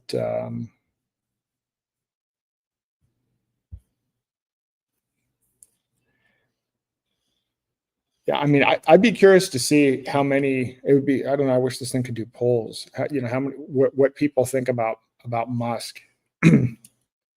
One thing I do want to say relates to Roger's case. I think I've been pushing on X to get the America Party to rally behind releasing these political prisoners of war. I think this is an interesting strategy. Not that I am voting or not supporting the America's Party, but I actually think it's one way that he can get some leverage with Trump. To me, Trump is not complicated. Trump operates, on the basis of his own personal self-interest or what it's going to do to pump his media, stroke his ego in the public. And, he obviously likes using strength as a mechanism, this whole peace through strength and everything in all of these negotiations, even with the bill and then everything that's going on with Iran. And it's hard to have, he has a lot of leverage based on what his position is. But I think Musk actually has more leverage right now. Musk does have the ability. Musk can definitively change the outcome of the midterm elections. I know this because in 2016, I did a very small version of this where I ran a slate of candidates, independent candidates, specifically targeting Republicans in New Hampshire, and we made the difference. We were the margin of error for all three New Hampshire congressional races, and that was with essentially no money.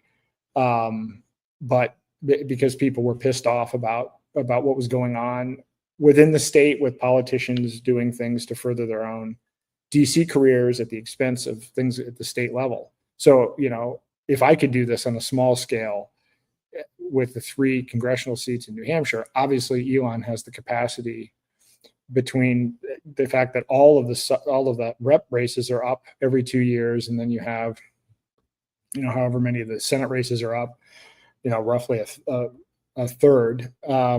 He certainly can flip the outcome given how divided it is. And so that's a big piece of leverage. So if the America Party gets behind these political prisoners of war, then maybe that will push Trump to act. And then if Trump doesn't act, then maybe America's Party people will take action. But I think we need to do everything that we can to get these prisoners out now. I mean, they should be released already. I mean, Trump said the war on crypto is over. Biden's war on crypto is over. And that may be true in some respects. It's not true with respect to the stablecoin legislation. It's not true in a number of other areas, but it is true with respect to the SEC crackdown and meme coins and some other areas. But all of the real heroes of crypto, all of the people that are really responsible for the good elements of crypto and making it what it is today, none of those cases have been dropped. And I mean, I'm not even seeing that there's any movement. I mean, I think that Tornado Cash just won. That they're not going to appeal. The federal government's not going to appeal the Tornado Cash case, but yet the devs individually are still facing their trials. And so, you know, I don't know if giving them the benefit of the doubt is the right thing, but whatever we need to do, I will say, I thought to a certain degree that maybe the DOJ would take action on these cases, and that's how stupid this was. I remember thinking that I heard Pam Bondi say that she was, that it was going to take time to review all of this evidence. I don't know if you guys remember, it was something like 10,000 hours of videotape, and everybody was talking about how much evidence this was. And then people were saying, well, we have to follow the rule of law. So we're going to prosecute this, and we're going to get every single one of the people on the client list. And so that's a big undertaking for the DOJ. Well, now that it turns out they just closed the case on it, I actually can't tell you I don't know what the DOJ does. I mean, in fact, it seems like the only thing the DOJ does is, continue to prosecute people under Biden era crypto lawfare, but they don't seem to be particularly active in any other area. And so, maybe the America Party and trying to elevate this. So if you think about it, if you see Elon tweet, or America Party tweet, maybe, if you make a reference in your own words to the importance of letting these political prisoners go, it might help. I mean, I've tried, but, given that I spend most of my time bashing Musk and bashing technocracy, I may not be the most likely person to get through. Although I did get a positive response back. The America Party, the commentary site, the account that has like 335,000 followers liked my comment about, asking if the America Party will address this issue. So, but that's just something else to consider. Well, it looks like no one's gonna jump on now, so I guess I'm gonna break this one a little early. But thank you for listening. This was just, as I said, an introduction to the three big areas. I'll do separate podcasts on each of these. I'm not necessarily going to do them in a row. Oh, here we go. Ed McLean, Pam Bondi's desk just cleared up. Yeah, there we go. Yeah, I mean, again, well, look, I mean, I could paint the alternative picture. It's, maybe you don't want these people to be free if they know what they're doing, right? I mean, they're pushing surveillance stable coins, they're pushing backdoor CBDCs, and, maybe you don't want the people that are the most effective at promoting peer-to-peer digital cash out there. I don't know. I don't know if they're, I think there's a disconnect. This is just, I mean, my personal view is that in Trump's first term, people complained that he had a bunch of swamp creatures and people that were overly familiar with DC on his side, and they kind of pushed him into making some bad decisions because he really didn't know all that much about politics. So this was the excuse that people were making. I think this time, what he decided to do was surround himself with what he sees are, and they are clearly successful business people, billionaires, and he's taking their advice. And I think their advice might actually be worse, particularly with respect to pushing technocracy. And so it's, I'm going to go into not only detail on Yuval Harari and Curtis Yarvin, but you really need to do a deep dive into what these people believe. Thiel and Musk in particular. There's some interesting things about Thiel that a lot of people aren't aware of. There was a documentary on Netflix about this, but I mean, if you look at Thiel's writings and he has a real doom and gloom kind of outlook from a philosophical perspective, like end times kind of thing. But then you couple that with, his personal situation, which was, he was outed as being gay by Gawker, and his response to that was to, behind the scenes, fund Hulk Hogan's lawsuit.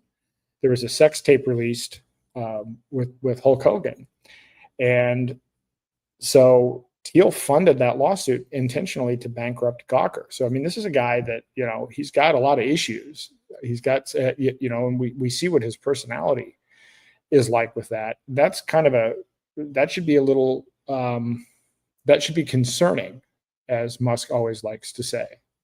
And I think even with Musk, I mean, Musk seems to be certainly willing and able to operate out of a sense of revenge. And that this could even be with people with whom he's fathered children, right? Well, I'm going to deboost this person. I'm not going to talk to this person. Oh, you don't agree with me on immigration. Well, you're gone. You have Groyper accounts. We're going to ban that.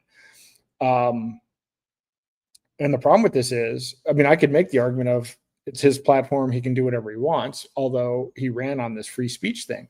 But when you understand that what he's trying to, it's in the America's Party platform, using the AI for military and using AI to make government more efficient. So he's going to be centrally putting in these kinds of technologies. And so do you want a politician to be able to weaponize AI-based government in the same way that Elon can weaponize X, or anybody can weaponize? I mean, it's not just Elon. Certainly others have, Zuckerberg and others have manipulated their platforms far worse than Elon has so far. But again, I think that we're seeing a lot of worrying things in terms of his ability to change algorithms and manipulate people and create a lot of rage, which I think is being done intentionally. Think about it from the standpoint of, okay, so what is he saying? His pitch with this America's Party is he's going after the 80%.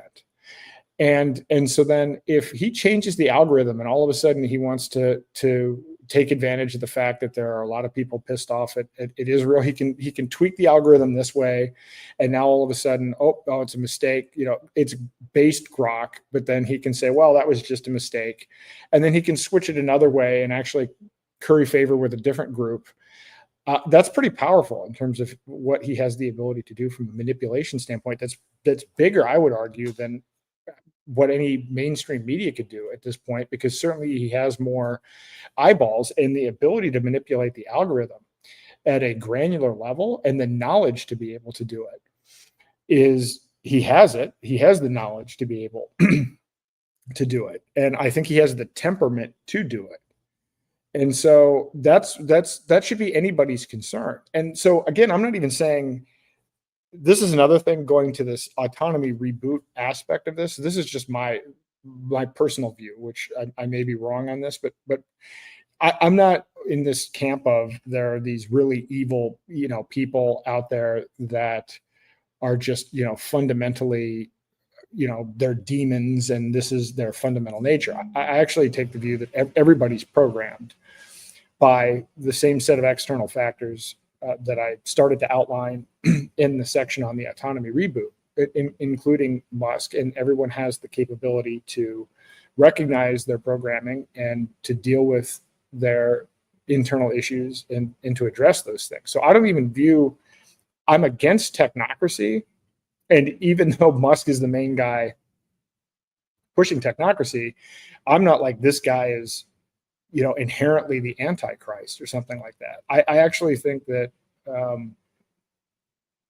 I think that if he thought about it, I think if he just tweaked a few, I think he thinks from first principles, but his first principles are based on materialism and Newtonian physics. I think if you were actually switching it over, even if you were looking at it just from a scientific perspective and not spiritually, and you started looking at quantum physics, you'd have a different set of conclusions that he has.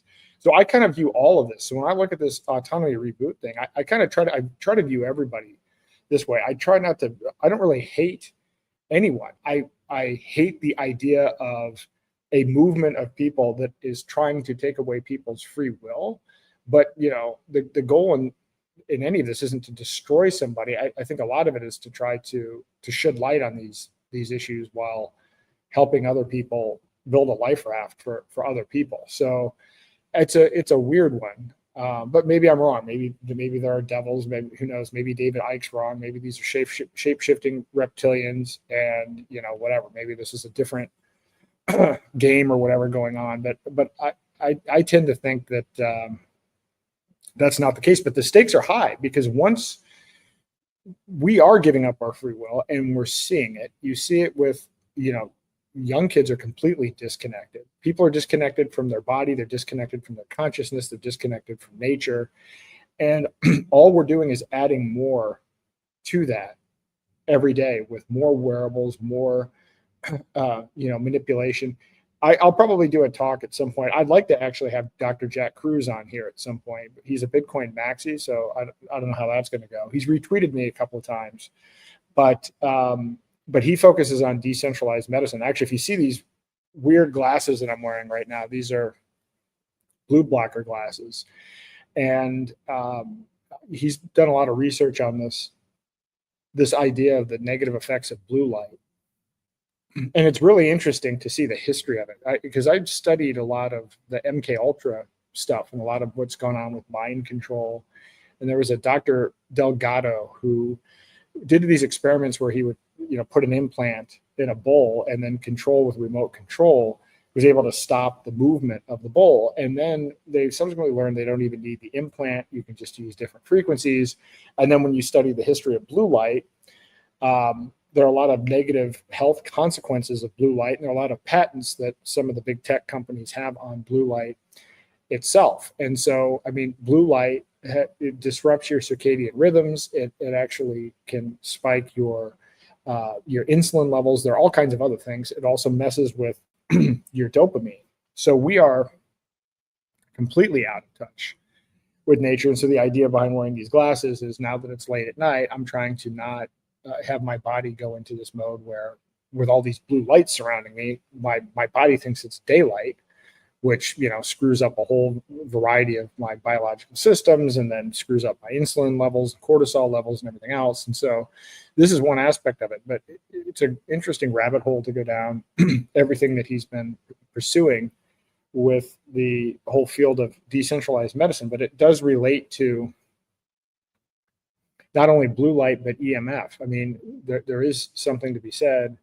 We don't know what the impact is of 5G or any of these other things, but we do know that there are effects. I mean, you wouldn't want to be next to high energy power lines. I mean, we know the effects, that there are, cancer clusters and things that happen from that. And what you'll find is that nobody wants to run the test. There's no financial incentive for anybody to do long-term tests on this. I know in the town that I used to live in, New Hampshire, a woman was fighting a 5G tower coming up. And, just in this small town of like 20,000 people, all of a sudden you had Verizon, you had all these lawyers coming in from all over the United States to try to fight this case. Because if they lose one case, then they're going to lose it all. And then ultimately, this is how you learn about local politics. And, it's easy to buy people off, and usually they win these cases. And then they end up having a system of propaganda in for denouncing and calling anybody a conspiracy theorist that dares to question the idea that EMF might actually have negative effect on human biology, when it's obvious and it's known in other realms. So anyway, I'll stop ranting on that at this point. And if no one's going to hop on, I guess we'll call it a night, but expect some more on decentralized medicine. I think next week, unless I have a guest, I actually have a long list of guests. If you want to shoot me some ideas for guests as well, but I think I have probably a queue of like 10 different people that want to come on. I do want to keep the guests confined to these areas. So I do want this podcast to remain about technocracy, whatever, personal transformation and tokenization. I don't want to get, too far afield of that. But if you have any good ideas, let me know. And with that, we'll leave it till next time. I will play this new AI song that I created about technocracy on the way out. Have a good evening.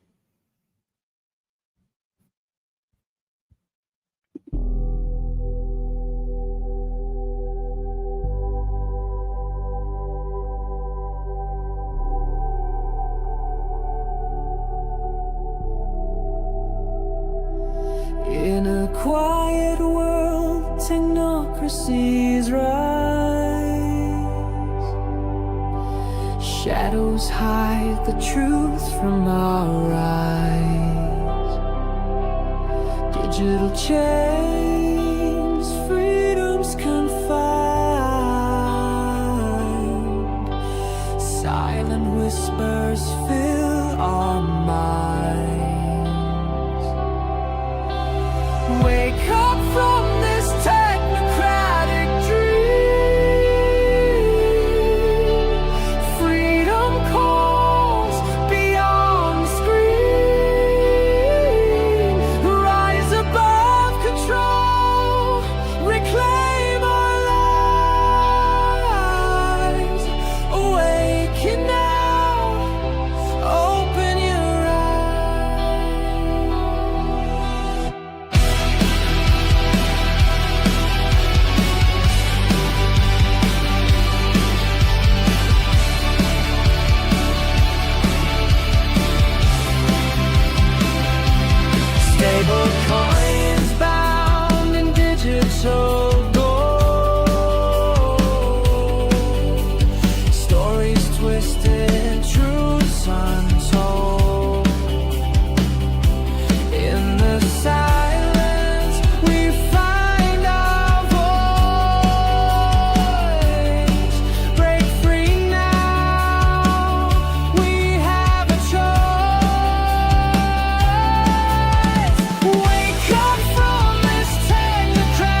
You're not alone, embrace the light.